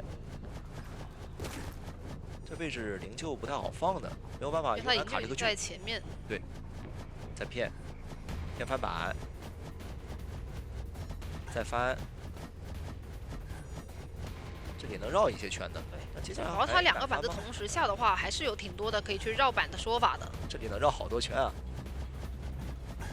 已经绕了3圈了，好像。是的。这里差一点身位。4圈好像还能绕。是的。因为你刚刚那波如果说比较极限的话，能绕到可能接下来就是回翻跟左右博弈的说法了。接下来还敢翻吗？有闪现了，再敢翻的话可能闪现震慑了，硬吃剧了。前面有个洞，这里的话想直接进洞，会跟着直接钻吗？还是说要防一下？不防了，直接钻。还是先跟钻了。还要再装一下道具。这里的话可能要去试一下异森吗？我觉得换追可以去试一下啊！你在脸上大摇大摆的修机，你真敢啊！因为这个时候他再抓入殓，他自己到时候能反，其实再抓他收益也不太大了。是的，不过这一波其实入殓师那边肯定是看过祭司了。要防一下反钻吗？哎呦，没防反钻，钻到了。那反钻再拉开一些点位，等一下再有一个洞，还能再断你一个无限剧。是的，密码机已经掉了一台。是，这洞直接打吧。要带回大房吗？带回大房，入殓师密码机又被干扰了。是的，不过入殓那边其实是已经。但有点双人六轨了呀！你上大房了，那我可以换追再找入殓呢？对呀，你现在大房这个点是直接架着2个人，我追好追那个不就好了？这个密码机干扰的有点太厉害了呀！我直接闪现没实在不行。再防飞轮也确实防到了，再骗。可以准备闪现了，实在不行的话。是打到一个恐惧震慑，存在感多拿了一格。密码机亏损太严重，因为祭司一直在入殓师旁边进行牵制，入殓呢也必须要依靠着祭司来进行牵制。2个人影响太多，否则密码机其实早就有一个进3台了。是的，而且他们也是说先调动一下求生者的位置，让他们来破一下这个大房的连击。是让入殓师自己反，自己这边切一个大洞，先保自己的安全。想让入殓这边吃一刀，去硬钻，先把这个大洞打了吧。他敢过来的话，就先打大洞。而且祭司是个半状态。哎，气象过来了，给卷走。直接是换人过来帮，因为祭司可能帮不了太多。没错。这边的话是直接选择切一个传送。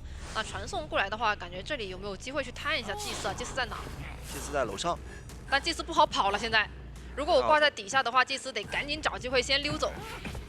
要不直接去找气象要一波暖雨，否则他接下来这个半状态，你密码机肯定是不够的。是。等一下还要再打。但现在你因为一直在打配合，所以其实密码机真的也没多少。佣兵得救，因为你祭司这个位置实在太危险，你现在不救。他得救还不能给双倒。对，不能给到震慑，压力会有点大的。先打一刀。护腕现在才刚好。好想摊这个佣兵啊。摊不了了。但你接下来佣兵也其实是一个节奏点，是因为你现在其实外围祭司跟佣兵都是已经半状态了嘛，没错。而且祭司那边大洞扯过了，所以你相对来说一个自保空间是没那么大的。这局密码机其实干扰的会有点严重，也让西安乌梦有个机会去争一下多抓了。我觉得还是在于前期为了去打配合吧，所以这个密码机肯定是会慢一点的。对。现在的话，想让星焰过去找一下伊森，没给暖雨，现在还让自己的队友强修。佣兵现在也不敢直接站出来啊，其实可以直接去找祭司那个位置的。佣兵先不管，你下来呢，到时候我可以自己到时候切传送，我过来找你嘛。先捡一下零件。哎，那边摸好了。而且你在这个无限距还没断的情况之下，你佣兵半状态肯定是不太敢修了，他们得换人出来扛压。仙无梦现在就有点想找直接上2楼。哦呦，嗅觉很敏锐啊。是的，先把这个佣兵给他逼下去，然后再去找。这里来得及盖第2块板子吗？好像来不及。哦呦，来得及，盖掉了。再弹护腕，那就还能拖。但弹护腕问题不就是影响不是很大？是。气象要不提前卡过来，还是？反正我这么来回走的话，你还是会被平地逼掉我最后一个护腕。这个就是佣兵他可能有的时候牵制小手比较难受的点。那得击倒啊！你不击倒佣兵，你现在出去换出来那2个人，其实佣兵我就可以回头去修了。而且你现在祭司打洞，祭司大洞要好了。对的，2个人直接跟钻。你过来这个句子肯定会停。其实还是一样的。不击倒佣兵，佣兵那边他也会再进行破译。对，整体看下来可能还是稍微偏平局多一点。但现在的话，传送也在。这个送敢交吗？祭司还在旁边啊。感觉可以先不交，现在没有一个特别好交的时机，因为这台机太多了，他有点放不开。哎，打洞打晚了呀。对呀。要打的话，我觉得早点打会更好啊！你直接带离，然后让气象再去把那个密码机给它破译掉。因为这个洞打的实在是有点慢。他其实有一个前摇的呀，祭司现在可能不能倒，现在祭司都要倒了，那仙无梦就有一个3抓机会了。是的，现在的话密码机还差一点，直接倒了。那就但是密码机不能直接开啊。是。给压力给的有点太大了，气象其实是可以接受的。而且祭司他没有回光返照。对。所以你现在救了，我觉得对新阿木来说，我觉得也没有太大的关系。别救了吧，直接开吧。但他们要救，就是在前锋在救。但这是个小丑啊！我给你狙倒了，你救下来之后，我还给你再打一刀啊！而且你这里都不好救。哎，救不下来了，飞轮规避了一波，硬救，但还是一样的。跑不掉。对，祭司现在必须要打洞跑，我可以先跟着追，因为我手里现在有传送，我只要给你解决掉了，后边我还能再去控。是的，那边的话门已经在点了。哎，这个点的话不太好去速抓这个祭司啊，赶紧回去吧。对，先回去挂吧。11那边也是没有点门了，已经。是。撞到剑魔了，不过没关系，先挂上，先挂那边的门口是最好的。不过祭司因为他有个大洞，他怕一个化血为1就走。但大洞的话，他这个充能还没好，只能说 CD 好了，所以也没有一个特别好的。祭司先藏起来，自保能力。先藏起来，然后准备在一个角落跟佣兵接大洞，然后佣兵卡过来，只能是这样打。他得等那个充能，他得等那个大洞的那个洞的充能。我总感觉这个大洞打不了，只能先打小洞了，要不然先过去救呢？已经过去救了。是的，就是能救下来。佣兵要过来扛。没有办法，的话是有化险为夷的，想让易森去走一下那个狮子楼的地窖，然后走地窖，心愿那边直接冲出去。那这样传送也不打算直接再去拦了，想要直接硬捡了保平局，来得及吗？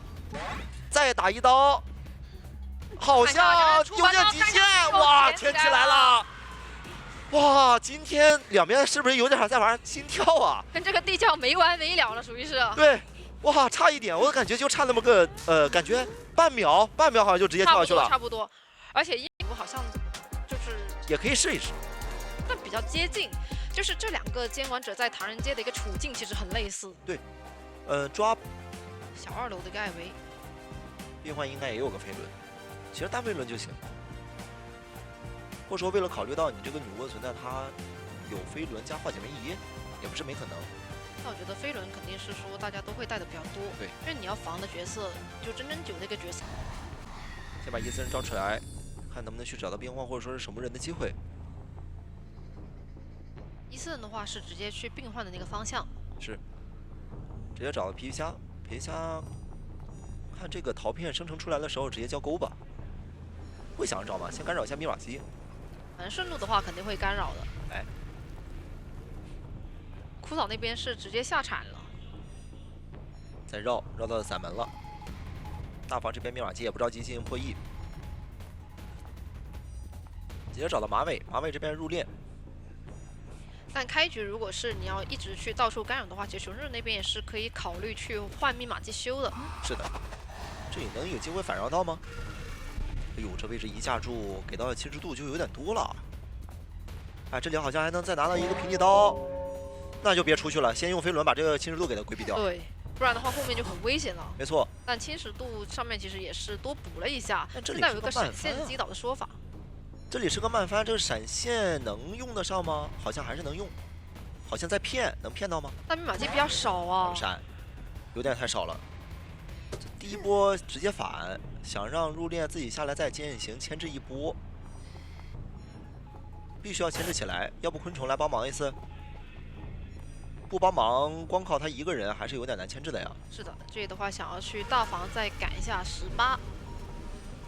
这边附身 CD 马上时间就要到了，可以再附身一次，直接拉近距离。等他上楼，先不着急附身，上楼之后再附身，再喷到40，这里就可以附身了。还是不急这边，的话还得本体再跟一下。跳下来之后再附身。侵蚀度现在已经有个61了，走到空地直接一组本相。那闪现已经是交过的情况之下，感觉还是有点说法的。冲群过来帮忙推一下。这是走到空地了，直接100，但是在板子对面好像来不及翻是他这，里活不了。能拿这一刀。不用挂地下室，直接挂在外边，挂在1楼，都是这可以的。台密码机的话也是一个遗产嘛。要挂地下室吗？这可是有守门人的。挂地下室其实会耽误到自己的一些节奏的，守门人救人他没有压力啊。对，直接挖下去。再召唤自己的伊森人出来，想要去干扰一波枯草，让草这边救人会受到一些阻碍，或者说尝试把他的这个铲子给打断掉。一直在看，哎，打断掉了吗？没打断掉。哦，没打断掉，已经是下来了。那现在就直接断铲下去了，打不成落地刀，位置也比较远，现在就看能不能无伤救下来，让入殓师先冲出去。密码机肯定是先修不够的，索性直接3个人先保证满状态，为了打平局。想要去摊一下，摊到了。那这刀的话拿到还是比较赚的。但其实现在的话，别看4台机都是进度比较多的，看有没有机会管住吧。因为这把对真人9来说是要去争一个3抓的。是的，密码机有点多了。守门人也是直接在2楼先蹲住，要跳起来吗？哦，喷到了100，直接视野倒地了。那也等于续到节奏了呀，我可以直接挂大房。而且大房那边还是台遗产呀。会不会是最多的那一台呢？还是说是最少的？如果说是69的，那就完全修不了了。看一下这个密码机到底是多少的？听起来是69的那台。对。那没有办这里还有法破译，个地下室，还挂地下室也没有化险为夷。这波倒了会给到，哦呦，真是69的了。那你求生者就没有办法围绕这一台再去打，伊森人还可以再去干扰外围的话18的。还好是起密码机起的会比较快一点，因为他们考虑到说追了一个守护人的倒地之后，那边也不太好修嘛。那你现在这个救人可能也有点压力了。他就把这个伊森人先招过来，我现在去找你这个 PV 下的位置。对，而且这个时候的话，其实18那边也不太好破译。18现在只能硬修了，然后硬修把这个屠夫给骗过来，直接打断了吗？先交钩。打断。那要不传到那边去？哦，小灰羊那边那前面还有陶片，不好救啊！手里有闪现，直接交直接闪现过来，先捞一下。飞轮没规避掉，也没办法，只能靠预判的。再交钩，身上侵入又涨了。钩过去，其实对于真人9来说也没关系啊，他在能够比你先到达那边。对。再一喷，而且密码机现在还不够，好像能直接签啊！98、99，签起来了。起来了。昆虫现在再想去开门也开不完，因为现在伊森人也已经过来了。是的，而且我直接把你病患也扔地下室去，我伊森人冲着18就去了。这能4啊！18现在也跑不掉，位置是已知的。在现在板区，地窖是在一个角落，直接传过来，侵蚀度1点1点上。哎呦，甚至也不用1点1点了，直接给满。怎么有点感觉回到了22年？对，真有点回到22，有点回到22年了啊！这个有点意想不到啊，这个结局。是因为在中间节奏，我是有点没想到守门人给那个双倒了。等于你这波救人呢，本来是赚的，因为他就是为了能让这个入殓师我直接出来，然后保证自己无伤，把密码机破译的更多。是的，哎，那我们先恭喜 ACT 获得了本场比赛的胜利。是的，在今天的 ACT 胜率也是达到了71%，还是一个比较高的一个数据了。对的，就是这样。地图的特点在于它的一个都比较空旷的，这个区域选择还是比较特殊的。这个海边是放了一个木偶师，然后大门的一个大副大船的飞行家，双11是一个魔术师。而且进入看看一下开局是往承载那边走了。承载的话，其实这把是只带了一个化险为夷的，没有其他的牵制天赋。对的，但木偶师牵制的话，其实还是比较稳定的。等你交围龙，我再交路易，对吧？能够去稳定费格围龙。就是先你绕一下点，毕竟海边的话，其实板区也是比较充裕的。就反正要小心对方平地拿刀啊，平地逼路易的话，那能省下很多冤力。哎，换抓，把大船上的飞行家给骗下来了。是因为大船密码机大概是被锁了，这里直接抽刀，但是弹刀了。看一下第一个围龙，然后白纸这边也交了喷气背包，背包3段出来，感觉这一波还是给刀了。那技能中空期有点危险啊，这里愿力是非常足够的。只能看前面能不能通过这2块板。不过他这个悬停应该是想捏捏钻过来给他推一下，但是捏捏还没钻啊，交的有点早了，背包也没好，直接秒倒了。那这样的话倒在了木偶师旁边。不过好在木偶师本来就带了一个化险为夷，可以快点进行救援。那这里插个窥视者的话，感觉又能人机同手啊。是，而且还会逼救啊，你这边不太好去卡这个淘汰进度。一个围龙让你吃一刀以后还得拆，花了点时间。哎，打了一下，这样正常救下套上化险为夷，要倒走了。这边的话，白纸也没有打算先牵制啊，还是先把遗产给拉开。这里还要防范一下，说我过来再去打你一个多次的伤害。是，其实这波捏捏可以回去再插2个窥视者，是吧？然后再过来牵白纸也是 OK 的。没有地下室，可以往海边往回挂。还是围绕着前期这边，我既能手乙啊，又能去干扰一下这边木偶师的破译。而且这波通缉到了来救人的大副，那其实他是很清楚他的一个位置的。那有机会拦截哦，特别是大副还没交怀表的时候，给到一下那就很危险了。一个围龙也是同样跟第一波手一样的套路，你拆围龙的时候拿一刀，但是现在隐身也不太好堵出来，拿到一刀。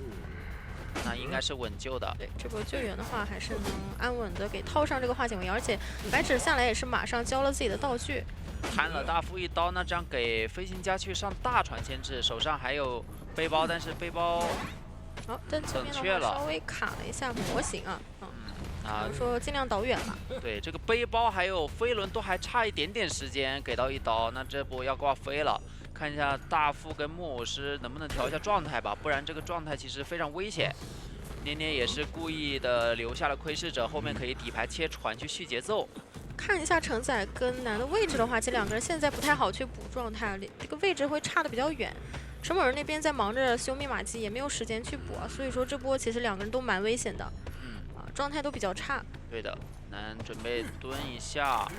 这波捏捏难道说能排到大副的位置？是有耳鸣了，可能看到脚印了。第一时间没看到啊，那小木屋那台密码机是亮掉了。先逼个怀表，这个表得交了。一个后撤再赌一赌，没赌到，那应该是其实可以放大副现在去破译，对吧？大副现在状态非常不好，而且怀表都交情况下，后面底牌切船直接倒遗产的。这里的话，把陈某人先打残。对，因为他也看到了木偶师在双11是有在破译了。对，陈某人这波能不能顶住压力？看一下能不能飞轮顶一波，魔术棒还差一点点拖出来。是，不过看起来的话，如果继续追下去，他是有机会撑到这个密码机压好的。而且这边也是插眼了，那另外一边就更清楚，你不太可能切技能过来传。对。有一个分身骗了一下走位。但是这波钻的话要倒地，还有一波手乙节奏，但求生者这个状态其实救不太了人，干脆就直接亮吧，让大副去贴大门，然后木偶师回来卡一卡，卡一卡，应该是做好了跑一个的准备，不然的话你现在去追平局，很有可能要被4抓的。看到的话，确实南已经在贴大门了，承载也是从亮密码机的地方过来，不过捏捏这边也是知道你们大概所想，直接是往压密码机那个位置去赶了。承载这里还有个地窖，说不定能卡得好，还有机会跳地窖，但前提是现在不能被找到。那如果慢慢往大门走，大门已经快开了，80多。确实狗过去了呀，而且这个笼子第一时间是没有到达门口，这里门是开了。但你这个人要挂，不然他要爬出去了。那挂了以后，其实木偶师离救人还很远啊。对，不过捏捏这边其实愿力也没有那么多，底牌还能切船，我觉得就是要不要打个反心理，还是冲着跑一个打，不去救人，再回来。对你现在就过去救人的话，万一给捏捏传回去，脸上找到人，那就可能要4抓了。但看起来还是想先扯下来，想扯下来。还有个魔术霸魔术师，就是2个人都在小门这个位置，会比较危险。危险，很危险。对，不过这波的话，看样子2个人其实是已经至少有1个人拉开了，而且大副那边是个1挂，对，都有点牵制能力。对，尤其是如果你要追木偶师的话，那一定是比魔术师还能撑的。对，给到1刀，而且移形的一个也是进入到冷却啊，所以说捏捏这边是没有办法靠技能赶过去了。10局扛一下，但是还是孔雀射了。对，这边耗掉的愿力也比较多，所以说现在手里不太够啊。那边应该是可以先把人给扯下来，而且那个大门是开了的。要不2个人一起冲大门算了。对，即使有愿力击倒1个，另外一个也会因为笼子消失走掉嘛。对。然后承载那边还是有自愈的。陈某人有点想留下来，因为陈某人应该是过了半的，他挂飞以后木偶师交自愈有机会走地窖。是，当然他还是要尽量再拖一会儿木偶师自愈的一个时间，看一下，要不然点门也是可以的。看一下陈某人这里到底能撑多久啊？看一下，击倒了，没办法了。然后南得小心，别被龙照出去。对，那承载的话是直接冲着地窖去了，准备走地窖。是，这个是不太好拦，因为对于捏捏来讲，你也不太清楚他是点门了还是往哪里去了。对的，后面主要是愿力不太够，很多愿力其实用来赶了一段路嘛。对，但是赶到以后发现虽然脸上有人，但是你没有太多的一个围笼去解决掉它。对，那最后一个占到一些便宜。可以考虑去抓木偶师，如果抓得快的话，存在感拿得多，那就是冲着4抓去。但我觉得，如果是斗武，就是以这个监管者先上去拿4抓，我觉得可以考虑。但是现在求生者已经保平了。像上一把的话，选在这儿也没追这儿的人呢，还是会往海边那边看看，你会不会给机会？其实要看密码机刷的怎么样，有没有可能船尾也有一台，那这样的话就没必要去海边冒险了。开局的话也是直接冲着空调就过去了。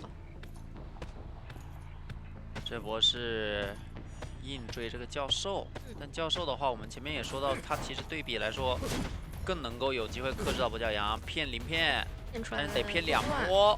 然后第2段是身位太近了，都没太有时间反应啊，所以空调这边也是直接让他进入到 CD。那这样40多秒的一个中空期就很危险了。对，直接先打一波鳞皮。是拿到了存在感。这个围龙怎么说？哎，单人间再补个龙吗？还是等吧。拆掉。这里给1刀。手上加速再拉一拉，拖个飞轮出来。但其实走空地的话也不明智，还是在板子这个位置去卡。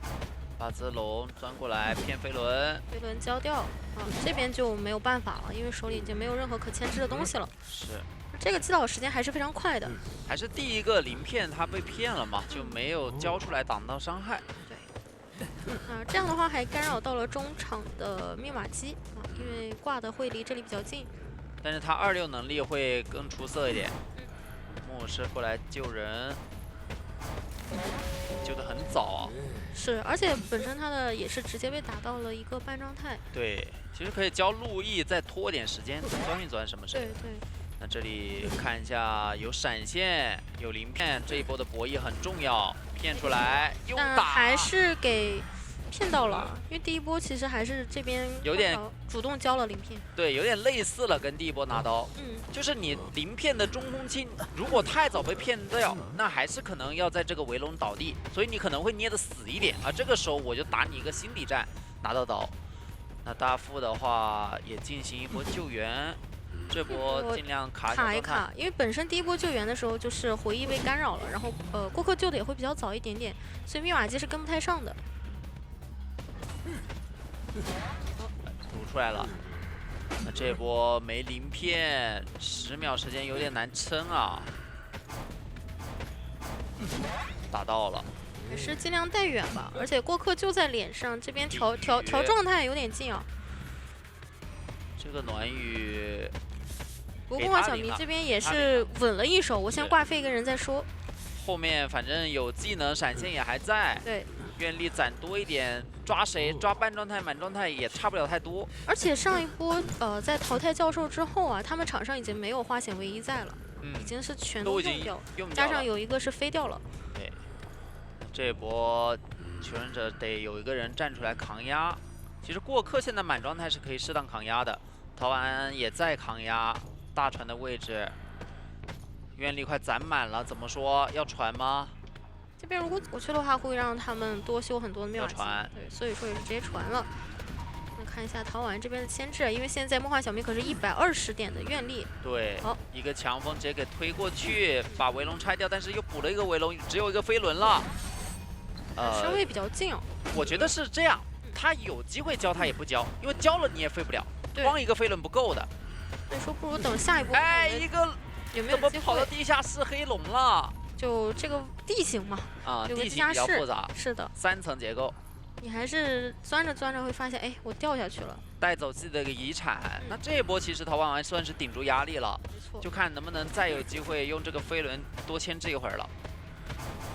反钻，还有飞轮，飞轮顶一波再钻，这波根本就没钻，对。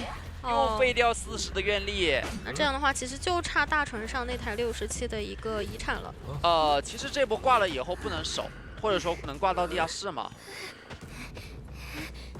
他想要守密码机为主。对的，就我还是尽量离密码机近一点，而且增加了你们这个救援的一个难度。那挂上了。 求生者有点不好打呀，你又不能卖，因为密码机现在你甚至不一定能修亮，你远端的调过来，那3个人在大门，一会儿开门战的时候，随便抓呀。对，那现在的话也是因为这个3层的一个结构啊，求生一旦下来了，他就回不去了。是交出海表，但这里的话不太好下地下室，没道具了，而且这个龙是有点罩住的。不过那边要小心过客的话是他是上楼去破译这台密码机，那这样陶婉会过半。 大夫第3单表也要到，往地下走，愿力全部耗完还能救人下去了，对啊。这波收益太亏了呀，就什么都没拿到。对，针对回忆已经没道具了，然后3个人都在大门，离小门特别远，所以说其实现在追人的同时，压迫求生者去点大门，再把大门的人处理掉就行。其实这边的话，陶婉他手里也没有道具了，而且飞轮的 CD 也没好，而且他是个挂飞的状态。如果处理掉的话，8字龙钻的不是很好啊，给求生者拉开了。这边是有个小高低差的。对。如果说没有特别的熟练的话，可能会让求生者给扭掉。不过容错也很高，就是因为这波还是。 怎么感觉陶婉安把这个围龙用出来了？对啊，怎么感觉陶婉安才是很熟练知道这个点位的人？对，反而3人间梦幻小迷这边是有点牵制起来了。过客一直在打2手准备，他想着说一会儿你挂上陶婉安，你可能要传小门，所以我要在大门卡着。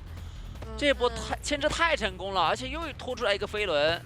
主要是那几个笼子根本就没太给到求生什么压迫感。 就可能你自己钻着钻着都要掉下去了。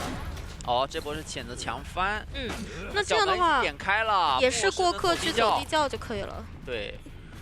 哇，从大门走到小门，再把门点开，可以看一下他的牵制时间，就没有任何的道具，只是利用监管者的技能，对，做到了。就你这边蛟龙反而是给了我一个位移道具了。对。 那最终也是一个平局，双方第1回合战平也 OK， 地形比较复杂，比较适合冒险家狗。然后这个3连，我觉得可以让飞行家去战，气象去战一战。中场就佣兵嘛，看基本上是，除非他主动露面啊，不然的话这把应该是见不太到他了。对，比较远。 而且就是它有不同的走法，它可以走大房，也可以走角落。监管者肯定不会去死找他的，可能前期先中场路过一下，压迫一下佣兵，再去大房抓，或者说直接就是找气象了。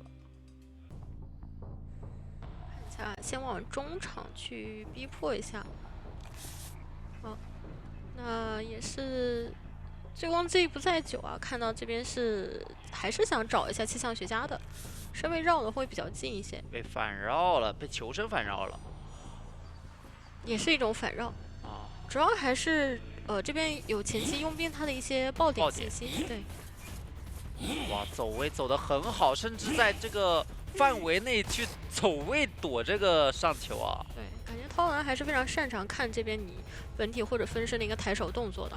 对，这里身距很近，一个强风先摁住，安全的去翻过了这个窗。啊，第一刀还没给的情况下，拖出来飞轮就有机会操作了。看一下这波飞轮没交，还是有机会啊！只要最后一个不是焰火舞台就可以。这个位置还是抢风，但是有可能要被锁技能哦，还是推开了。这边是最后一个，就差一个焰火标记了。对，飞轮被骗掉。对的，因为你确实只能是要挂吗？只能提前预判啊，不然等他转过来，你就是被沉默的一个状态了。还是挂了这个地下室。第一波牵制来说不是非常久啊，所以那求生者这里还是得想办法套一下化险为夷去拖时间。不过回忆的话，他被通缉到了，所以说其实这个救援还是会有一点点压力。换人，让过客过来。那过客过来，其实这个地下室的一个地形的原因啊，其实你只要过来，我都是能注意到的。弹射直接冲，但这样密码机会比较慢啊。而且这个没太封得到啊，是直接救下来。伤，再往队友往外冲一冲，这个气囊还派上了用场。是，直接让他出了一个地下室。这波应该省一省道具吧，毕竟这个位置你得先倒离地下室远一点，而且中场那台密密码机也是佣兵的。加上冒险家身上50输液的话，密码机还差1台半。这波是通缉到了冒险家，不过椅子上有人啊，不太会去找的。是的，只是目前大概知道他在大房。主要是佣兵他这个角色，他位移能力太出色了，神不知鬼不觉，一会儿说不定就是一个护腕弹到椅子面前就无伤了。看一下，已经在旁边蓄势待发。梦幻小迷很紧张，但他的一个视角是没有往后看的，所以说这打佣兵一下，对，不能让你无伤离开。强风还是命中了，其实这把的话，道具的利用率是很高的。往角落这边牵制，你刚刚的一个绕场仙木跟双重惊喜都用过了。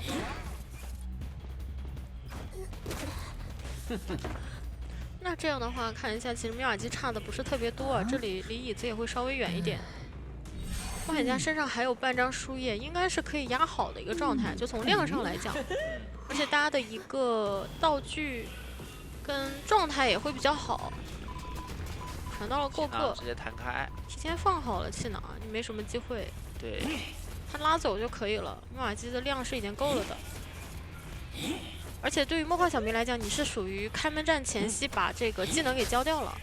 看着他交了弹射套化险为夷的，所以很确定，但是也没办法在密码机够之前去拿刀。对，这里有没有机会往地窖冲一冲呢？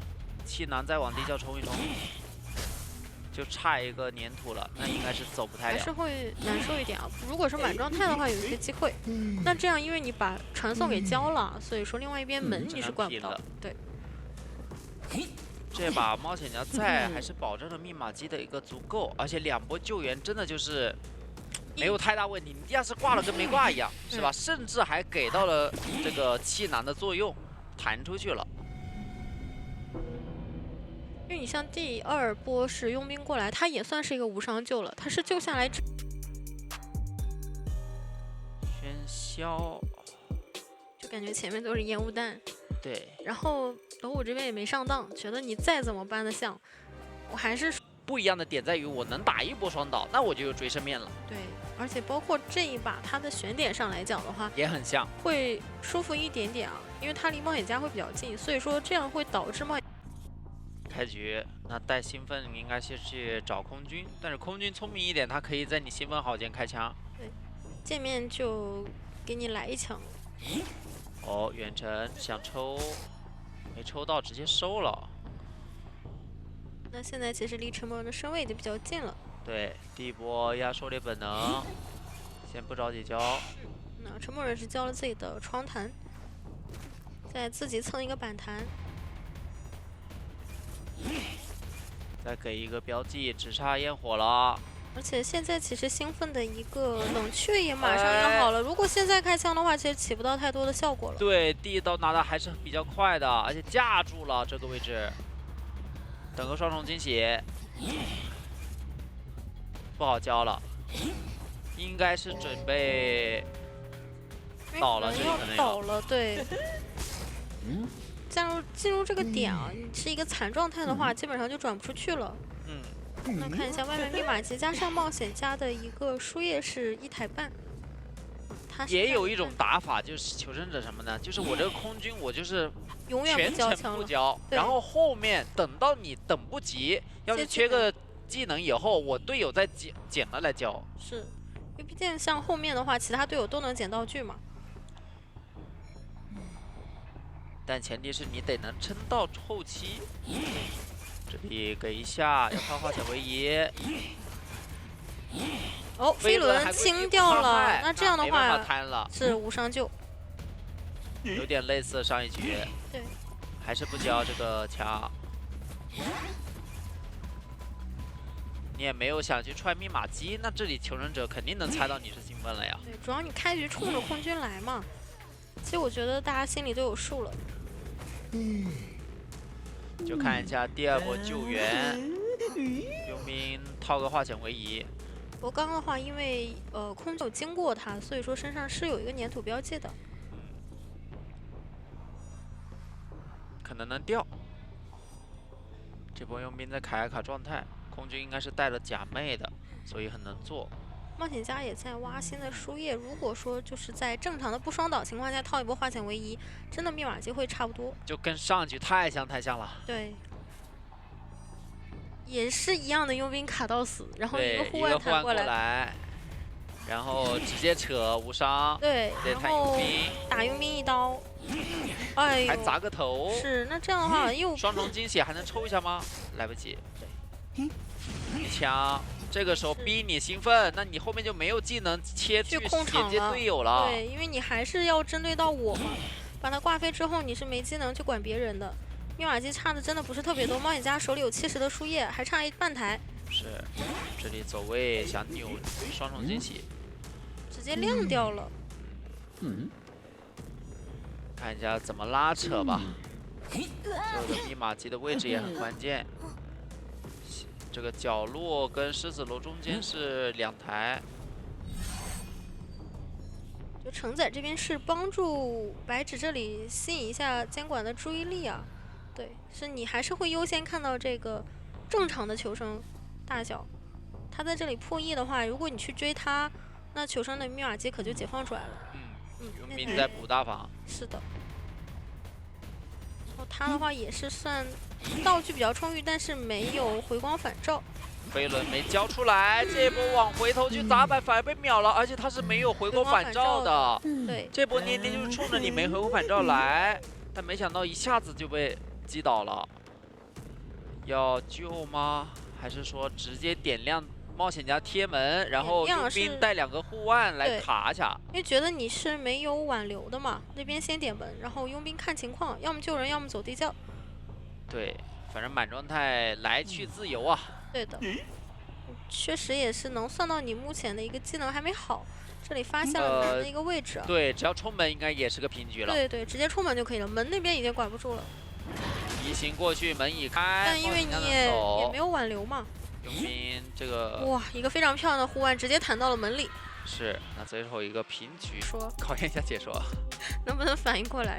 因为这个班选肯定是有心理监管这边的人选是有改变的，一开始应该不太是割据。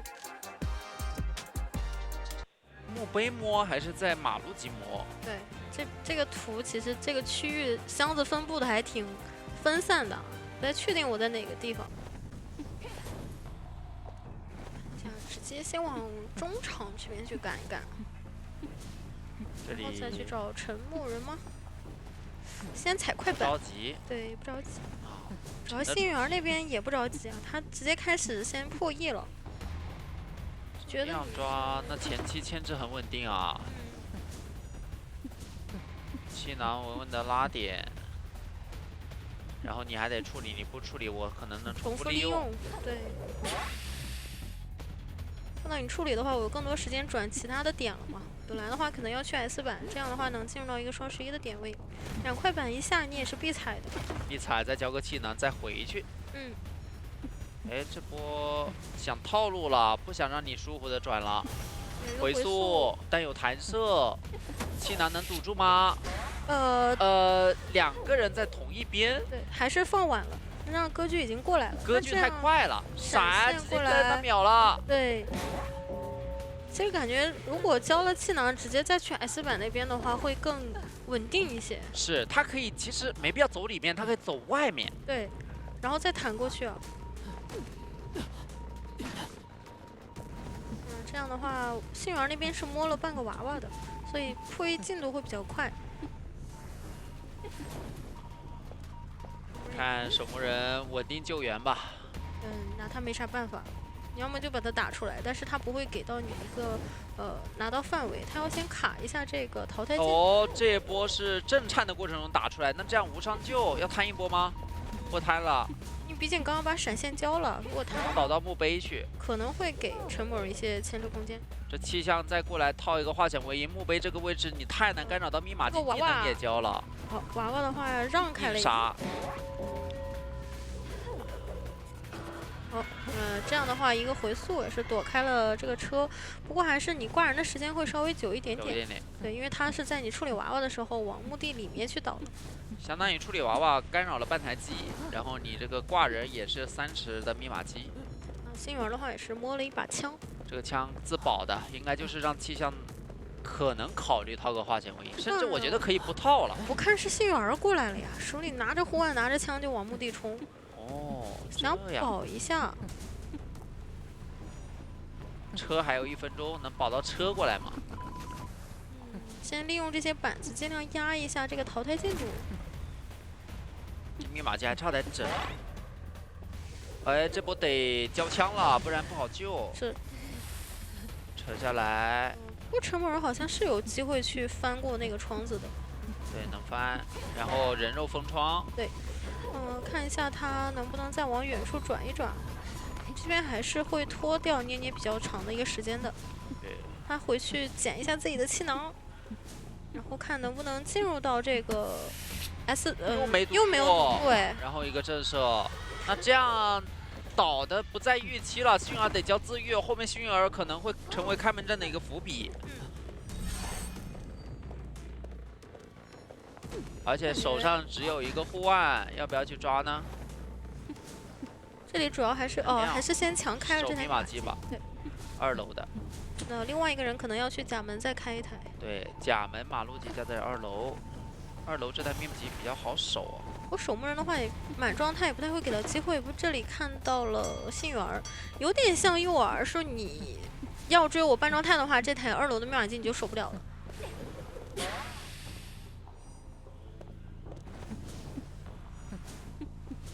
马路机。这边的话，其实就处于2台密码机中间，如果倒了的话，其实谁都可以救一下。有一个回速，主要也没有飞过。没自愈不挂，继续出去控。选择挂吗？想把它往2楼下再去牵一牵，那台密码机还是多一点。直接抓2楼。但2楼下的椅子被坐掉了。对，其实你还是要挂到墓地这个地方。那2楼的人就卡着了，这个位置也很好卡。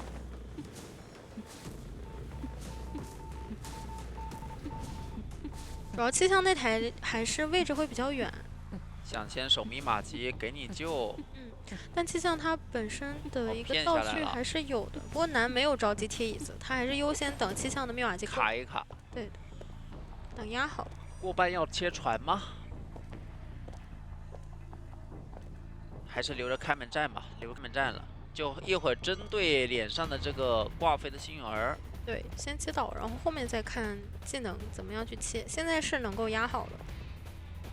强打针对，而且他可能预判了一下幸运儿是飞天轮赋对。双弹，但其实有回光返照，起身点进点门，哦不点，想先走。追一下首目啊，提前下铲也不会给到你一个闪现的机会。这里边这里板子板还提子下前下了，对。不能倒门口，所以往侧边去，反正早晚铲要被打出来。然后再转到这边也是有2块，说我有一块我下了你就一定要踩的板子，交了闪现啊！回速也交了，但哇，这一波还是非常秀的。晚了10秒击倒啊！对对对，这如果刚刚给直接击倒能去门的，哎，这个幸运儿手里有护腕，有个护腕，但是提前去前面来呢，哦，好像还是护腕更快。有风有风。对对对对，只要他能贴到气象学家的身边就可以。觉得这波难的一个牵制还是比较关键的。对，他就不堵住幸运儿通往门的路嘛，我就直接去往旁边倒了。而且这波闪现，其实捏捏自己失误以后也有点小紧张，对，晚了一点时间。记者，我觉得操作路头的空间很大，你要勾谁，我直接一个娃往那里挡。对，但凡勾到娃上，这个节奏就断了一大截。对，你的勾还就直接就冷却了。对啊，就只能走过去追了，那人都不知道跑哪儿去了。选在了墓地里，前期应该就封个夹，墓碑你们就别来了，然后就再去用交钩赶路。看一下是幸运儿还是记者？应该是抓幸运儿吧，主要是封个夹先。也是看到2楼下其实是有人的，顾客直接去2楼下那边破译了。OK， 交钩赶路找过客。看样子不太想去找幸运儿，还是想再反绕，这你就纯预判不看啊？但就有点像说判断的还挺准。不过这个身位拉的还是比较远，比较远。反正你不能翻进去。哦，但是不想追这个幸运儿，觉得你身位已经远了。主要是中场他跟红蝶亭2个人会有爆点的。这样打你路头拖不出什么来啊！2个勾，哦，勾下来了！我的天，那空中给他勾下来。跑完这波赶紧过来放这个减速盒，能怎么说？过板哦，打到了！现在抓谁都行。对，因为气象已经走远了，而且这个位置的话，我踩了盒你也不太好过来。勾到了！我的天，有飞轮，怎么说交出来了？可以的，还是反应的很快。是，那这样缓解了一波危机。后面再去找。哎，这边有地下室。不过好在回忆它本身可以给自己去调整状态。回一下状态嘛。那你这里没有飞轮的话，其实等到下一个钩子就比较难去牵制了。只能说滑步去绕一绕，但这一波反绕有没有防到呢？哦，但滑还是在钩子的范围之内。勾到了，有地下室，直接往回挂就可以了。还是说好挂到地下室里去？就他前期的打法，我是觉得他打得像跛脚羊，因为他一直在等，对，但是他又攒不出来。但他勾到那一刻，我就觉得羊跟鹿是有合理之处的，对吧？都是动物，等一等的话，总会有收获。还是打爆发，对吧？是的，勾中了就行。因为还想打一个落地，怎么说？打了一个落地，一个救人娃，先把救人娃打了。那这样有机会打双倒吗？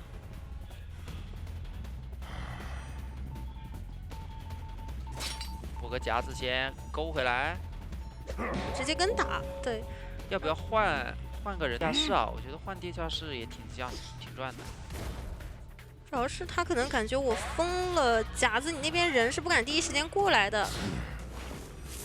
那这样还是能往回挂呀，还是能挂地下室。刚刚已经属于是因为有救人娃才能救下来，那这一波主要回忆他的一个气象瓶也剩的不是很多了。我刚摸了个机械玩偶，感觉这个要不慢一下会比较好。就拯救价值不大了，对对对，你可能会损失更多，风险又很大。对，但对于梦幻小明来讲，机会比较大，因为密码机差的很多，他手里是有移形的。对，可以把这个密码机封一封，然后就开始去移形找人，去找回忆。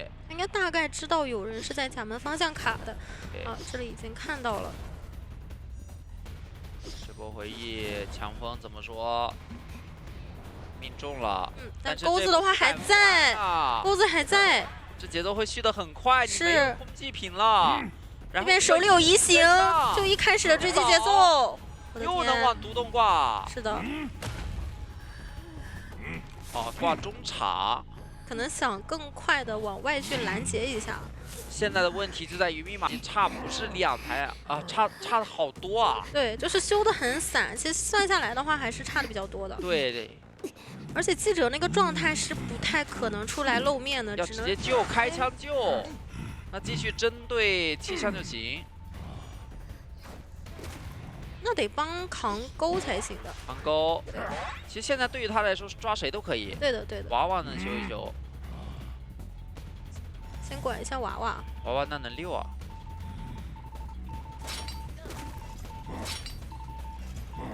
你是先放这个别，感觉就是郭克那边因为要控娃娃，所以说他本体是在一个大空地上，很危险。对，回去还能挂遗产。是的。娃娃那台白修了，因为你放了夹的话，娃娃也修不了。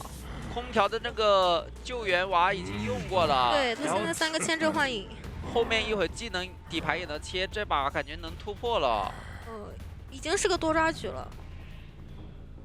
因为这个人的话，没有人能救，密码机是可以压好的，只是没人能救人。他知道空调亮了一台墓碑，所以直接往那边压迫了。远端密码机也在摇，位置都是确定的。而且其实再转下去，他的技能会好的，在开门战。对他甚至可以去门口封甲铺垫开门战了。但求生者这边选的是让回忆再来救一波啊，换位啊，又回去了啊。又还是让空调来吗？空调一勾就直接就可能在赌他勾到娃吗？牵起来怎么办呀？那要4了。对啊，我觉得这一波还是亮了会比较好吧。有过一波想法，对，但是后面犹豫了，又回去了。他本身就是你开门战的时候，你只要能救下来套个化险为夷，还是很有机会的呀。对，但气象他毕竟，他怕换位的过程中路头突然发难，但是他就过不去了，然后手里技能又好了，就还是会在你到椅子之前拦到。这把只要死守空调就可以啊。在这里的话，看到了回忆的位置，勾过来没办法啊。那这样的话也是拿下一个4抓，让我们恭喜斗武拿下了比赛的胜利。没错。哇，这是不发力，所以一发力就是个4抓。而且其实本身这个阵。